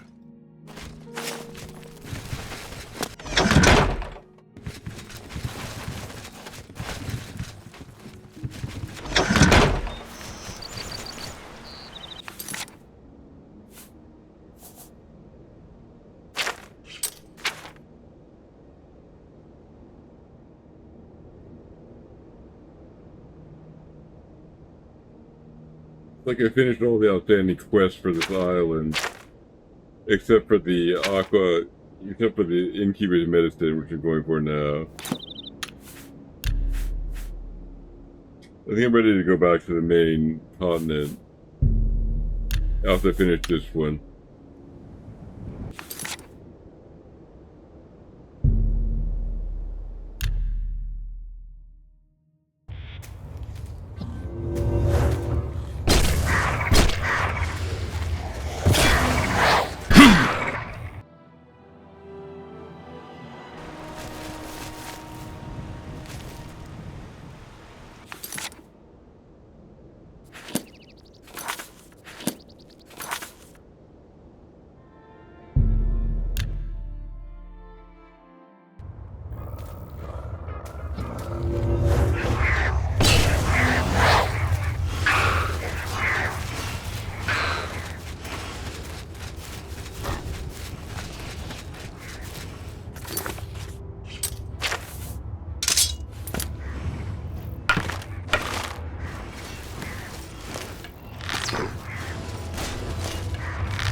What is it? Leave me. Your words hold no meaning for me. Goodbye.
Shale Gorath!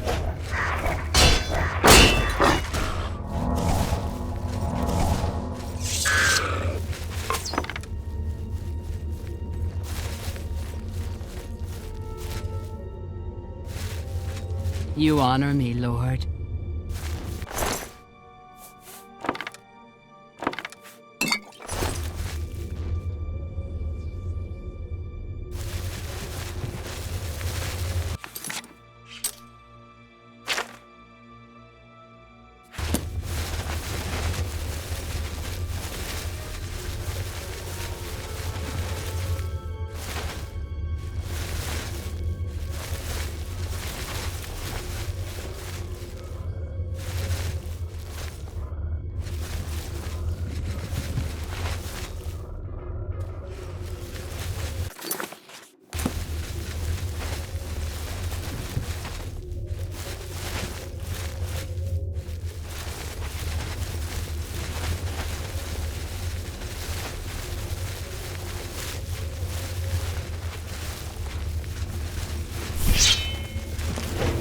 Shale Gorath! For the mad god! Kneel before the saints! For Sheogorath! Atom Mazkin! Kneel before the saints! Atom Mazkin!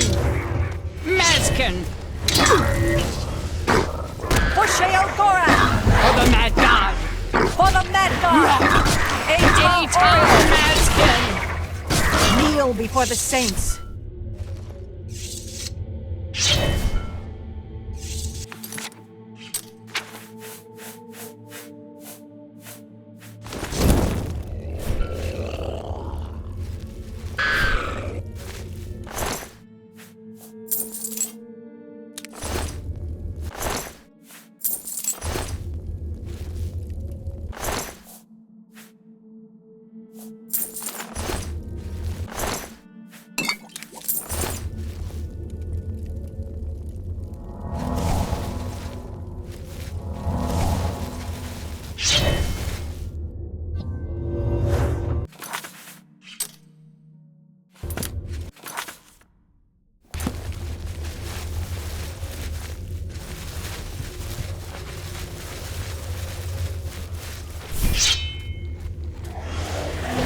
Kneel before the saints! Kneel before the saints!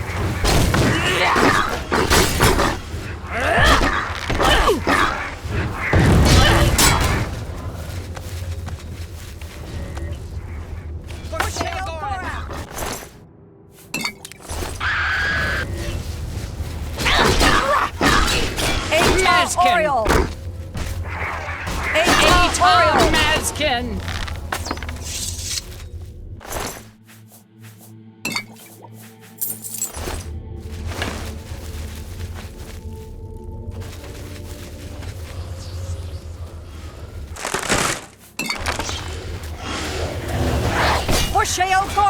For the mad god! Kneel before the saints! For Sheogorath! For Sheogorath! Kneel For the before mad the god! saints!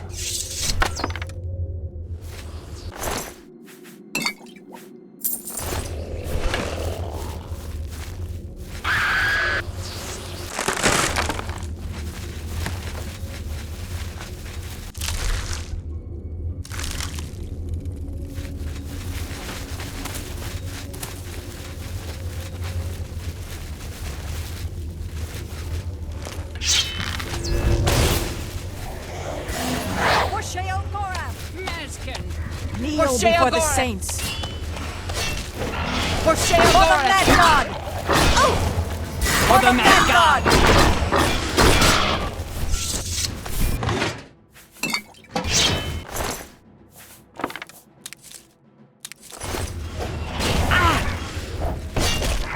For the mad god! Atom Mazkin! For the mad god! Kneel before the Atom saints! Mazkin!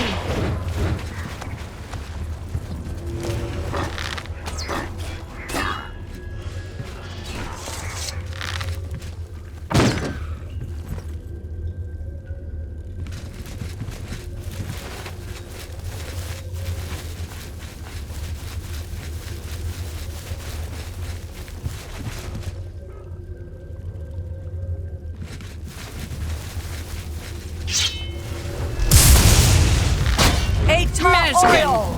For the mad god! Eta oil! Mazkin! For the mad god! For Sheogorath! Gorath! Mazkin!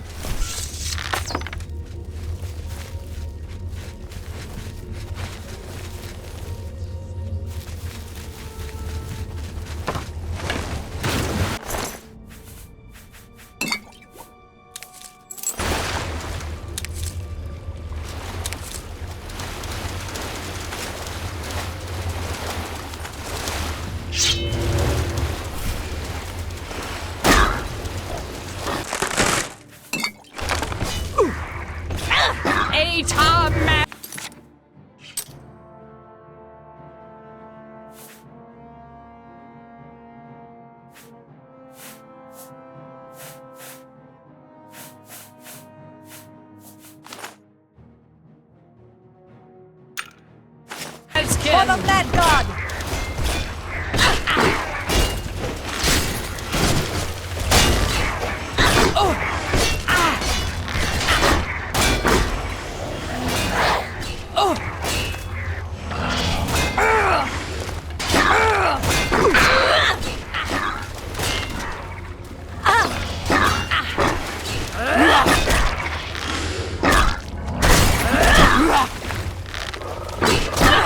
For Sheogorath!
Your humble servant, my lord.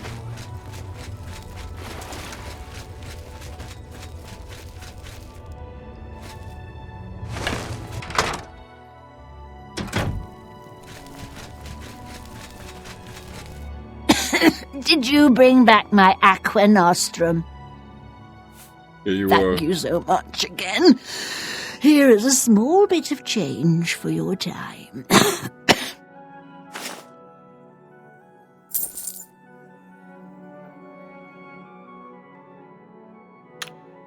Take care. Wish I could.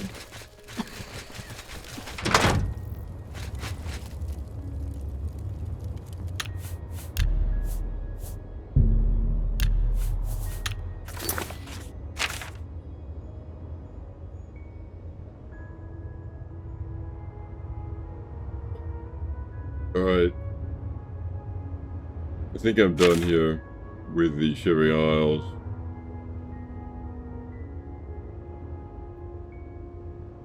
I'm going to return to the main continent. Theodo.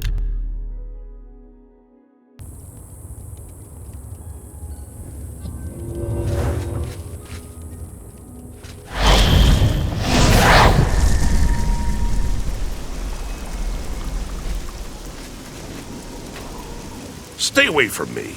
You've already spent too much time over there. You can't see me. You can't see me. Neither can he. No one can see me.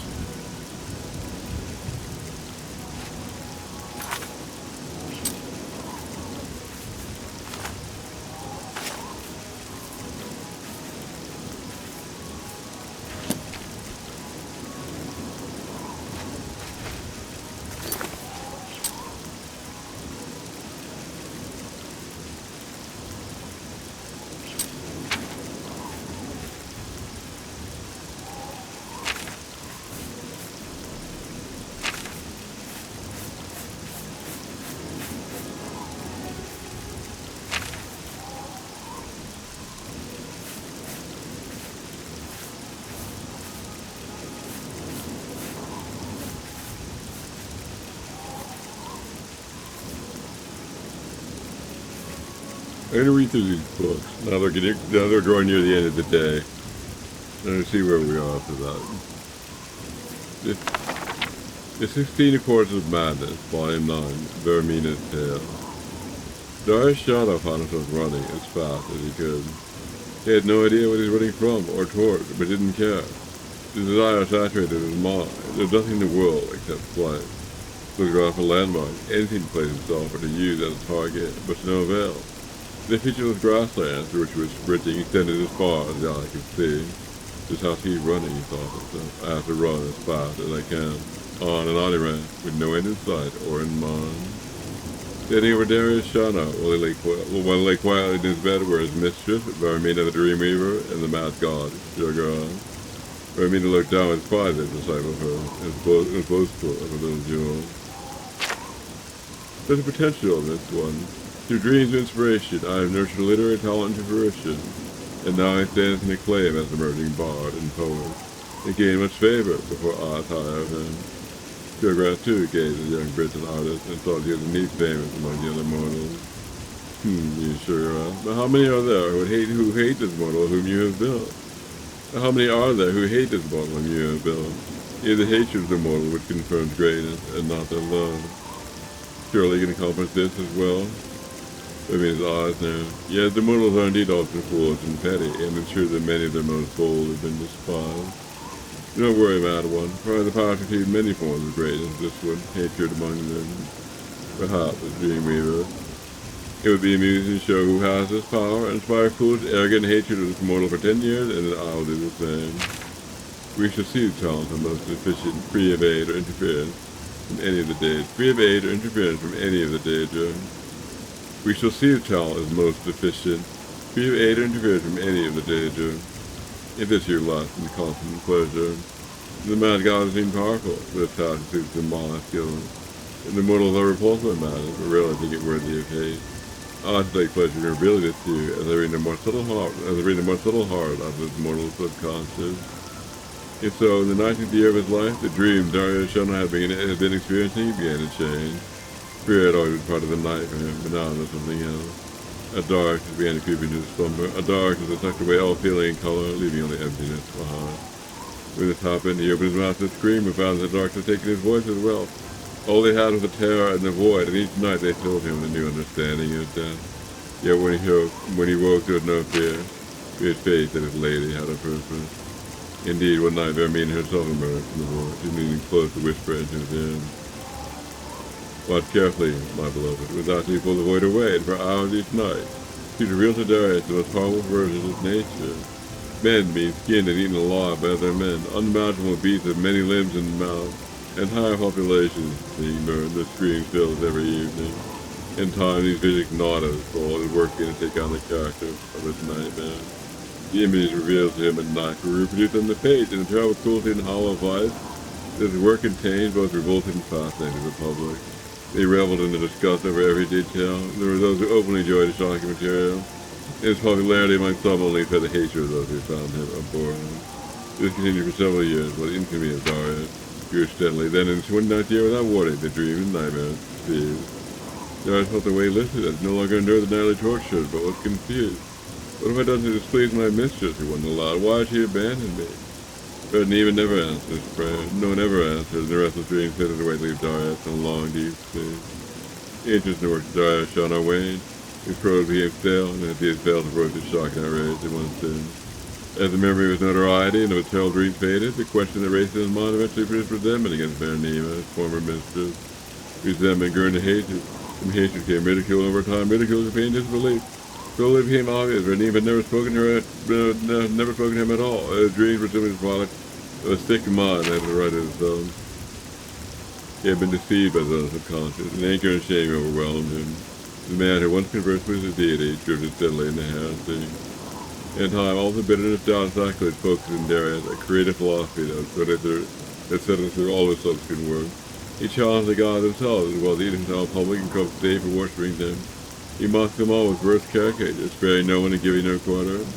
He challenged the gods in holy, striking them down as they existed, and ridiculed them when no such comeuppance was delivered. To all of this, the people reacted with outrage far greater than had shown in his previous work.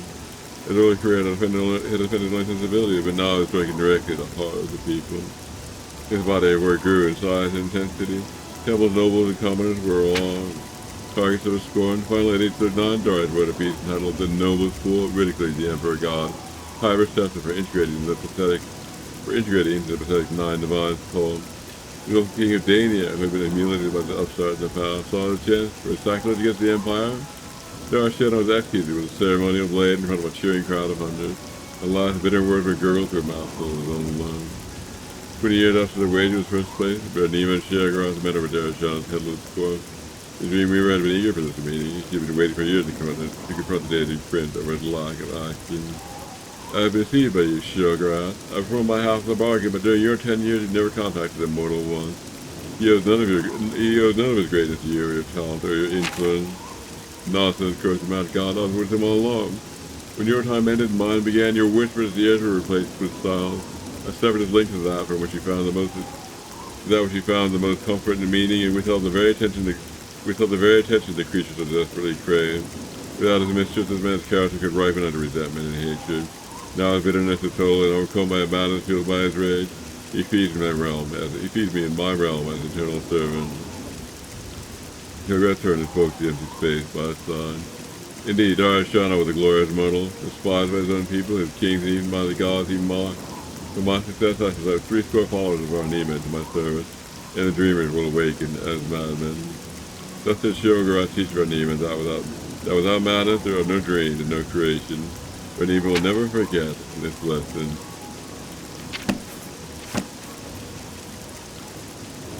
"16 Courses of Madness," Volume 6. Here's Cena's tale. Ever proud and boastful, Oblivion's mad prince stood 1/5 day of mid-year among the frigid peaks of Skyrim, and beckoned forth here scene for parley. The huntsman god materialized, for this was his day, and the boulder of Sheogorath intrigued him.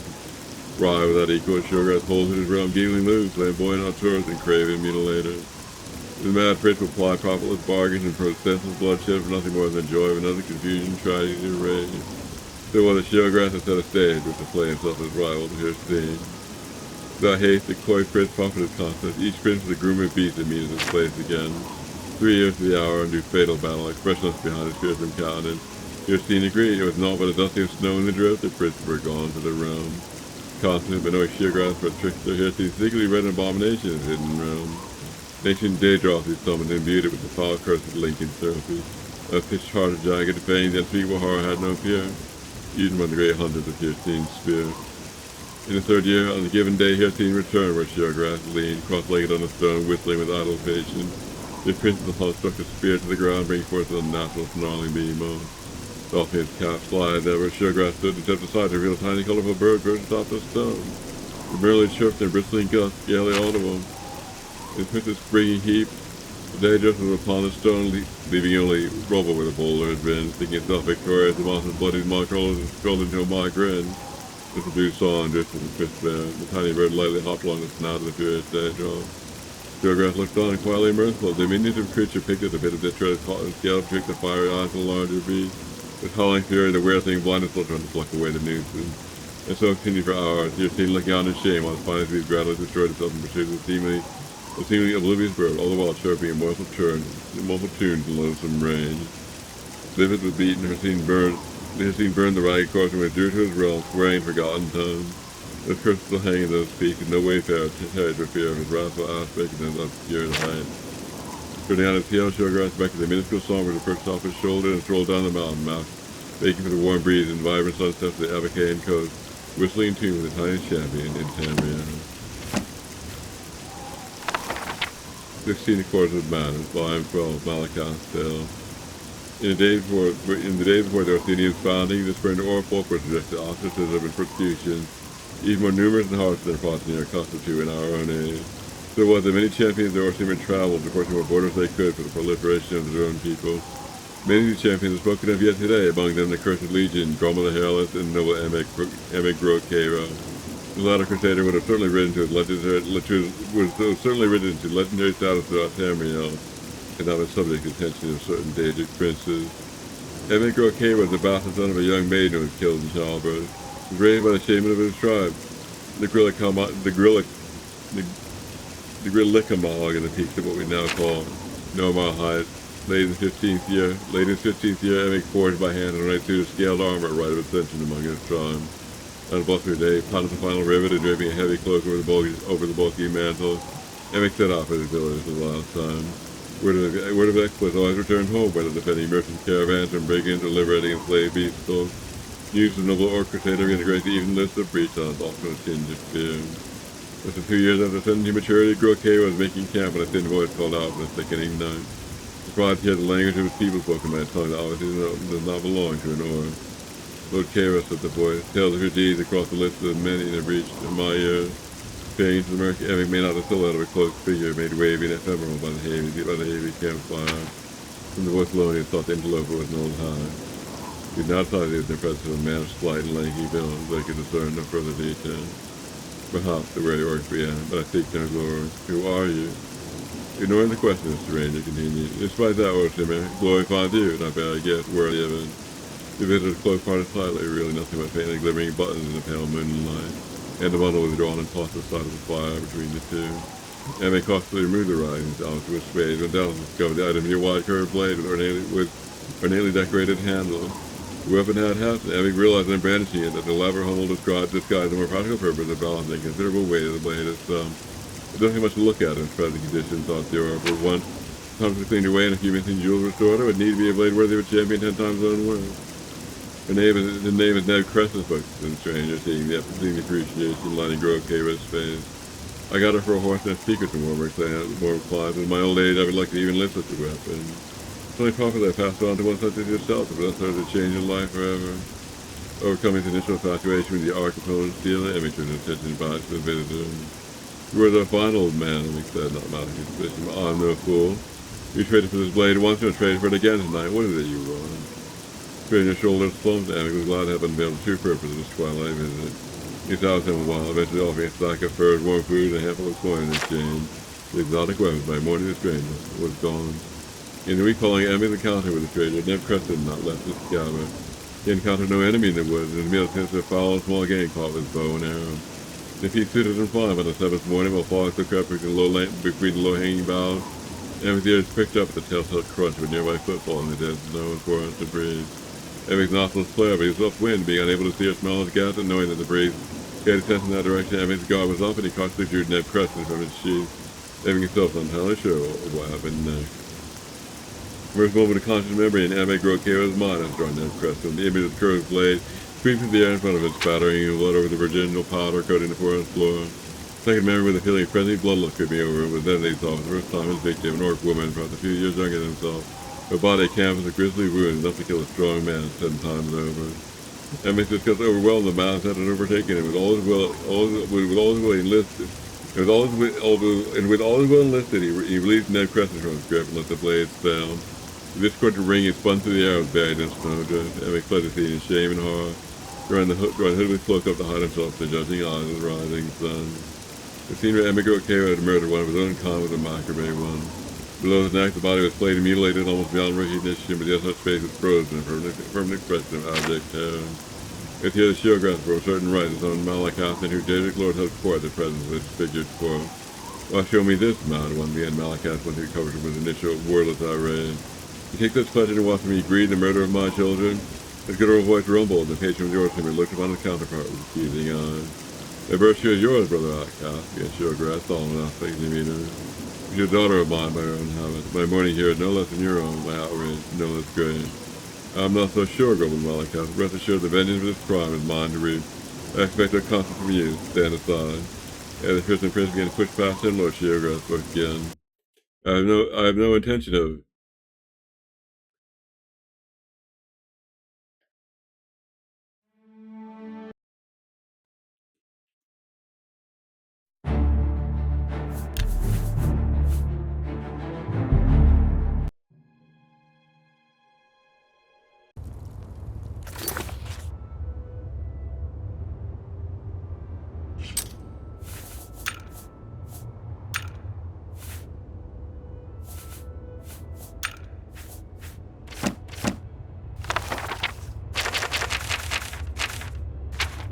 I have no intention of standing between you and vengeance. In fact, I mean to help you. I have service in this world that can tell you just where to find our mutual foe. I ask only that you use the weapon of my choosing, wound the criminal with my blade, and banish him to my plane, where I can exact my own punishment. The rights of honor killing here belong to you. With that, Malakath agreed, took the wide blade from Sheergrass, and was gone. Malakath materialized in the path of the murderer, the cloaked figure obscured through blizzard haze. Building a crystal flowers that willed the surrounding trees, the blade was drawn, and Malakath crossed the distance more quickly than a wildfire. Frothing with rage, swung the blade in a smooth arc which lopped the head of his foe cleanly off. He plunged the blade up to its hilt in his chest, choking out the spurts of blood into a steady growing stain of red, bulging from beneath the scaled armor and heavy cloak. Panting from the unexpected immediacy and the fury of his own kill, Malakath rested on a knee, the body before him collapsed heavily backward, and the head landed roughly upon a broad, flat stone. Next time broke the silence like a bull. I'm sorry, sputtered the voice of Emigro Kara. Malakath's eyes went wide as he looked upon his severed head, heaving blood from his wound, but somehow kept alive. His eyes wavered about wildly, trying to focus on the aspect of Malakath before him. The once proud eyes of the champion were choked with tears of grief, pain, and confused recognition. With horror, Malakath recognized only now the man he had killed was not only one of his orphaned children, very literally a son he had blessed an orc maiden with years hence. Making a long moment, the two looked upon each other, despondent and shocked. Then silent oil steel of Sheergrass strode into the clearing. He entered the make Groakera, disembodied head and bundled it into a small gray sack. Sheergrass reclaimed them, crested him the corpse, and turned to walk away. Malakath began to stand and kneeled again, knowing that irreversibly damned on all springs to the realm of Sheergrass. In mournful failure, the sound of Subsport's pleas faded in the frozen horizon.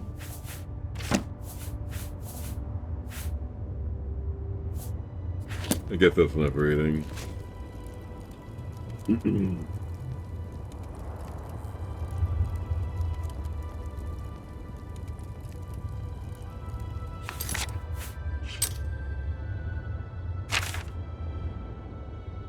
What I'm going to do now,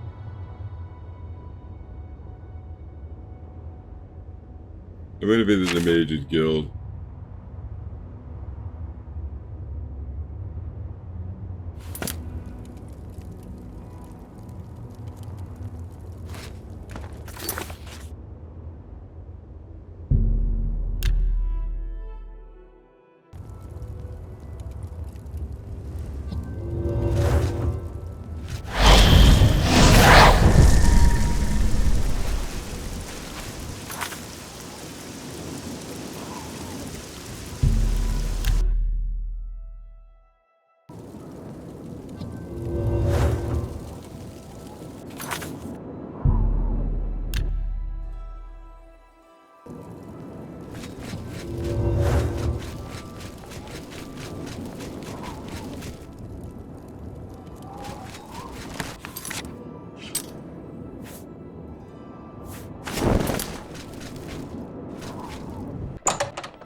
Go ahead.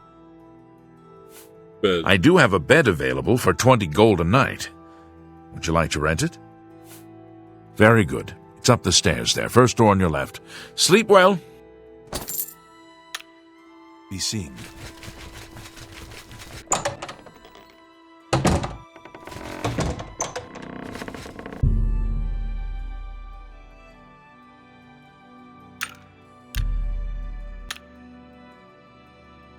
You sleep rather soundly for a murderer. That's good. You'll need a clear conscience for what I'm about to propose. Who are you? I am Lucien Lechance, a speaker for the Dark Brotherhood, and you are a killer, taker of life, a harvester of souls. Your work, your deathcraft, pleases the Night Mother, and so I come to you with an offering, an opportunity to join our rather unique family. Please continue, Mr. Lechance. Ah, I find your etiquette refreshing. Now please, listen carefully.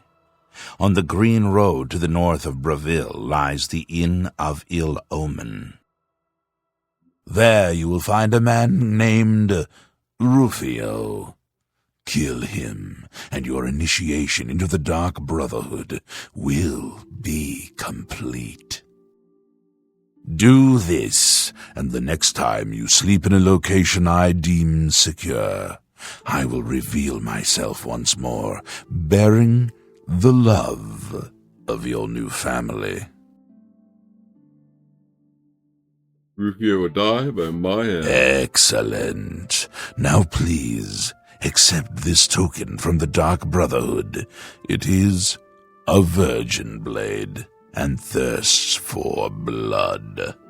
May it serve your endeavors well. Now, I bid you farewell. I do hope we'll meet again soon. Dark Brotherhood. Have you not heard of the Dark Brotherhood? Of the remorseless guild of paid assassins and homicidal cutthroats? Join us, and you'll find the Dark Brotherhood to be all that and so much more. We are, more than anything, a union of like-minded individuals. We kill for profit, for enjoyment, and for the glory of the dread Father Sithis. We are family, with bonds forged in blood and death. Night, Mother. We praise our unholy matron. From her shadowed womb we were born. From her breast we suckle malice and pain. She loves her children, you see. Rufio. Know that Rufio is old and weak and sleeps his days away. You could kill him before he even has a chance to wake, if you so choose. Speaker. Yes, I am a speaker, a representative of the Dark Brotherhood. My voice is the voice of the Black Hand, our organization's ruling body. One of my duties is to find exceptional individuals, such as yourself, and offer a place within our family. There's been some terrible trouble at the chapel in Anvil. All of Debella's priests and priestesses murdered. Your path is clear. Send Rufio to his death.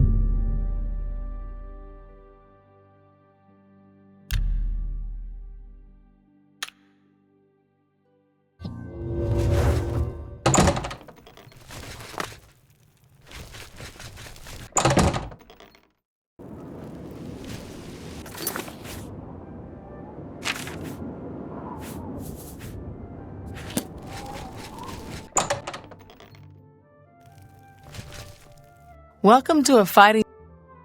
For the right price, I can make... Let's do business. I saw this new item I got, the Blade of Woe. Says I can't seem to do it.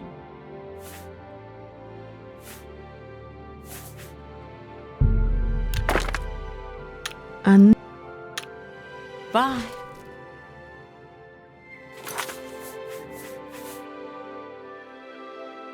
It doesn't weigh anything, so I guess it's okay.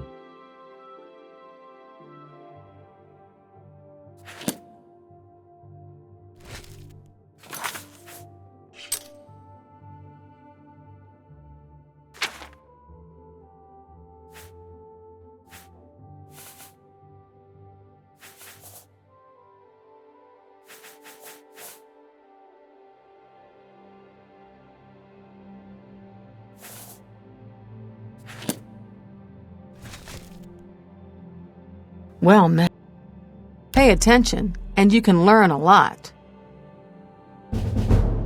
I can show you some new... I'm willing to teach. Good that you want... I'm willing to... Knowledge is... Goodbye.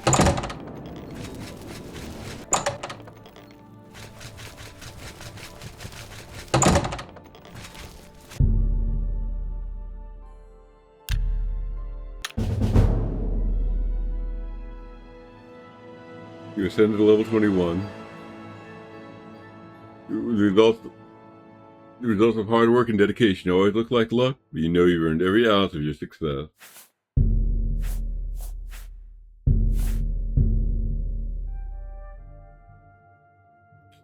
But you know you've earned every ounce of your success.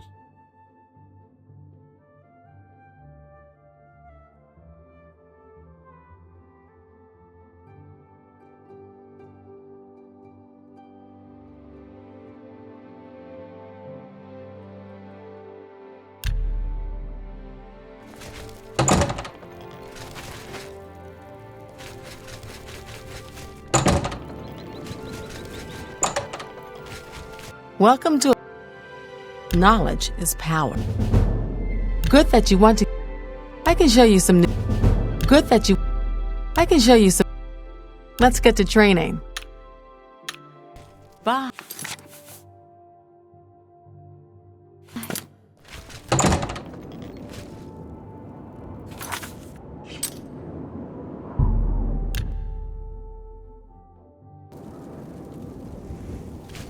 You have my ear, citizen.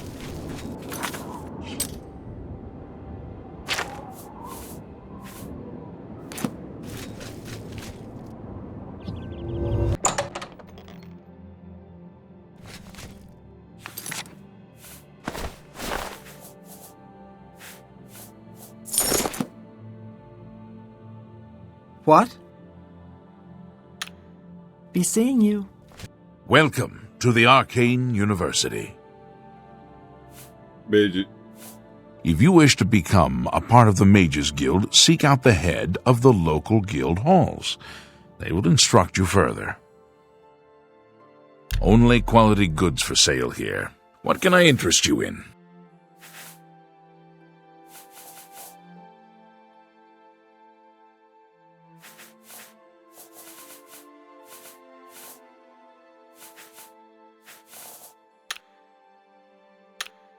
Take care.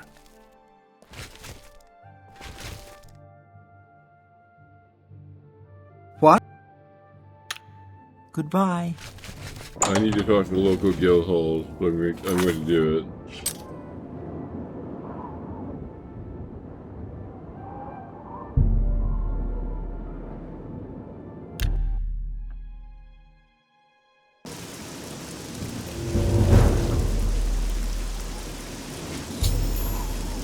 Roger, waiting for Osiris. Now I'm going to take the Amulet of Kings to Joffrey.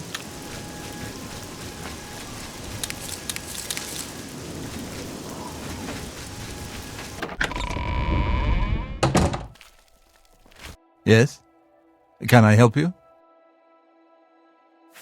I want to speak to Joffrey. He's upstairs. Go ahead.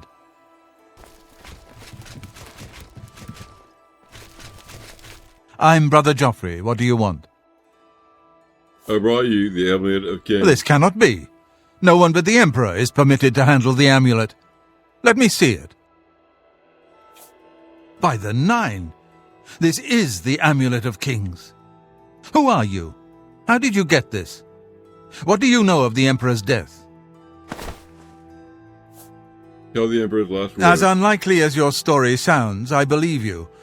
Only the strange destiny of Uriel Septim could have brought you to me carrying the Amulet of Kings. Who is the Prince of Destruction? The Prince of Destruction he referred to is none other than Mehrunes Dagon, one of the lords of the demonic world of Oblivion. The Emperor's words, "Close shut the jaws of Oblivion," certainly suggest that he perceived some threat from Oblivion. But all the scholars agree that the mortal world is protected from the Daedra of Oblivion by magical barriers.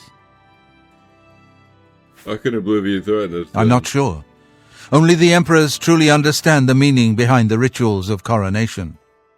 The Amulet of Kings is ancient. Saint Alicia herself received it from the gods. It is a holy relic of great power. When an emperor is crowned, he uses the amulet to light the dragon fires at the Temple of the One in the imperial city. With the emperor dead and no new heir crowned, the dragon fires in the temple will be dark, for the first time in centuries. It may be that the dragon fires protected us from a threat that only the emperor was aware of. If the Emperor asked me to find his son... I am one of the few who know of his existence. Many years ago I served as captain of Uriel's bodyguards, the Blades. One night Uriel called me into his private chambers. A baby boy lay sleeping in a basket. Uriel told me to deliver him somewhere safe. He never told me anything else about the baby, but I knew it was his son. From time to time he would ask about the child's progress. Now it seems that this illegitimate son is the heir to the Septim throne, if he yet lives. Where can I find Uriel's son? His name is Martin. He serves Akatosh in the chapel in the city of Kvatch, south of here. You must go to Kvatch and find him at once. If the enemy is aware of his existence, as seems likely, he is in terrible danger. And please, let me know if there's anything you need.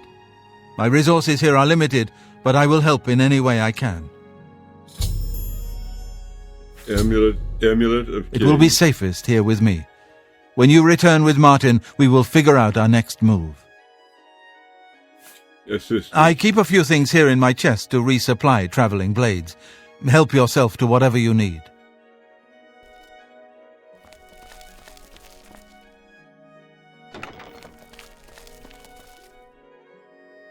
Your first priority now should be to find Martin and bring him back here.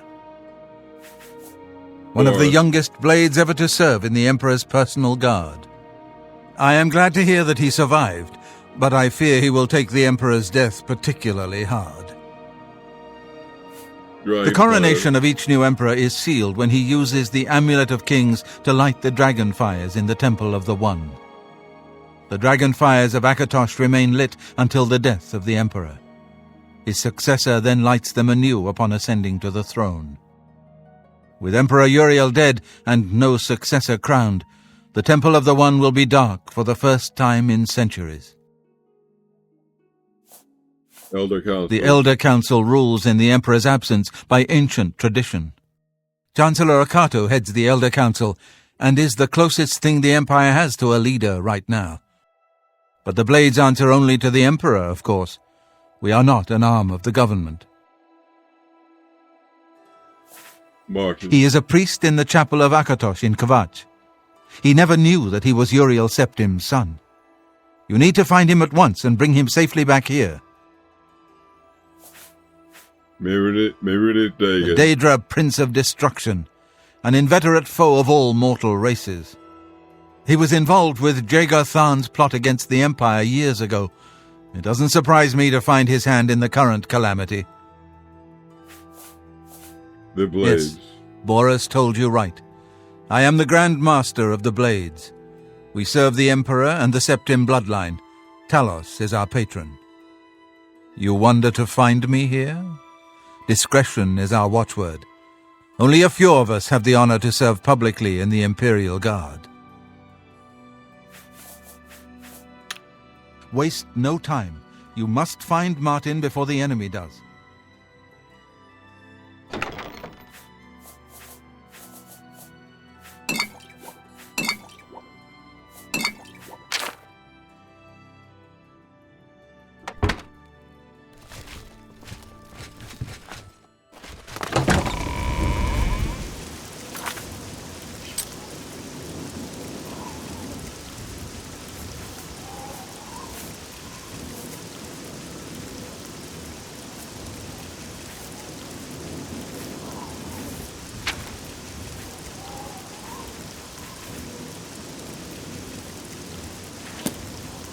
You've been a little overpowered for this.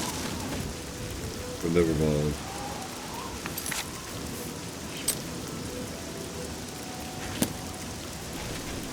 I might be a little too strong for the difficulty of this adventure, given that I've already played through the entire expansion.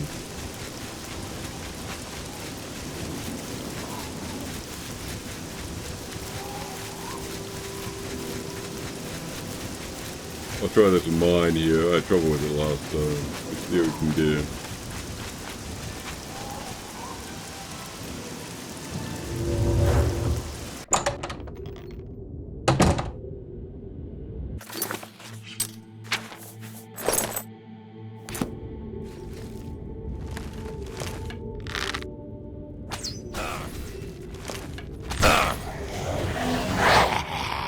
You move like a pregnant cock. Oh. What's the matter?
tired.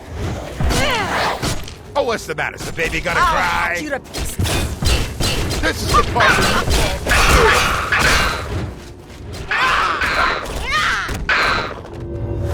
There! I'm just warming up. Let's get this over with. What's the matter? Now you will know pain. I'm just warming up, you pathetic.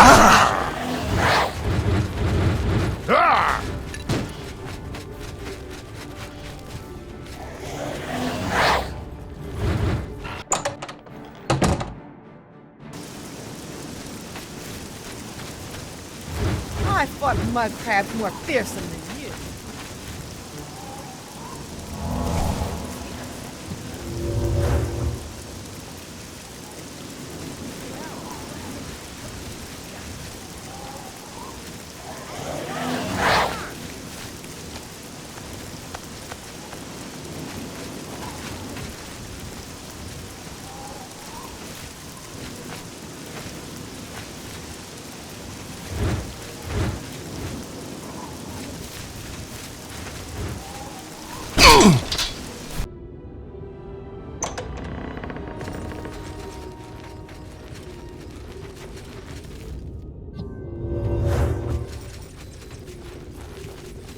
To arms!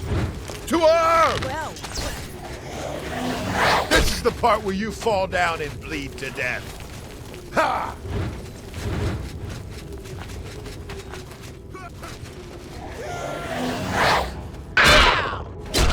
I fought mud crabs more fearsome than you. This is the part where you fall down and bleed to I death. fought mud crabs more fearsome than you. This is the part where you fall down and bleed to Oh, death. what's the baby gonna cry? Show me what you've got. Die! This is the part where you fall down and Let's get this over with. Die, sir! I'll hack you to pieces. This ends here. Yeah! Die, damn you. Yeah! Let's get this over with. Whoa! Yeah! You die!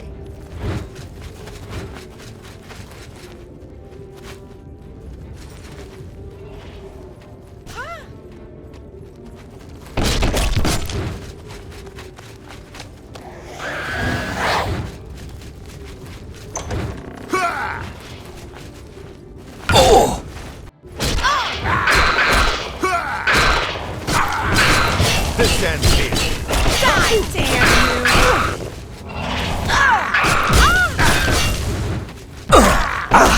Jump on my sword while you can. Whoa! Jump on my... Ow. You do realize I've been... Am I supposed to be Jump on my... I fought mud crabs more fearsome than you. Ha.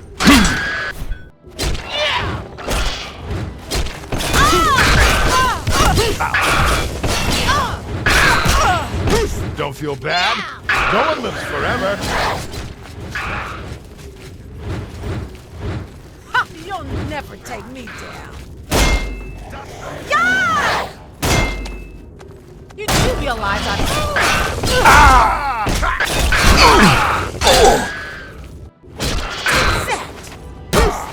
This is the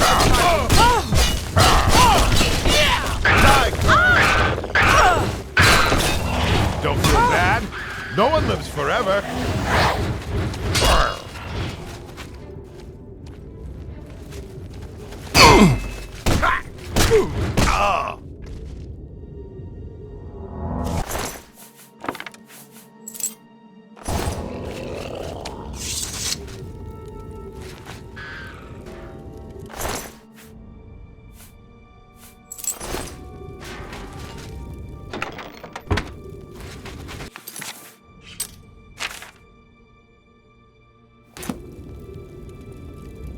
I think they're done for today.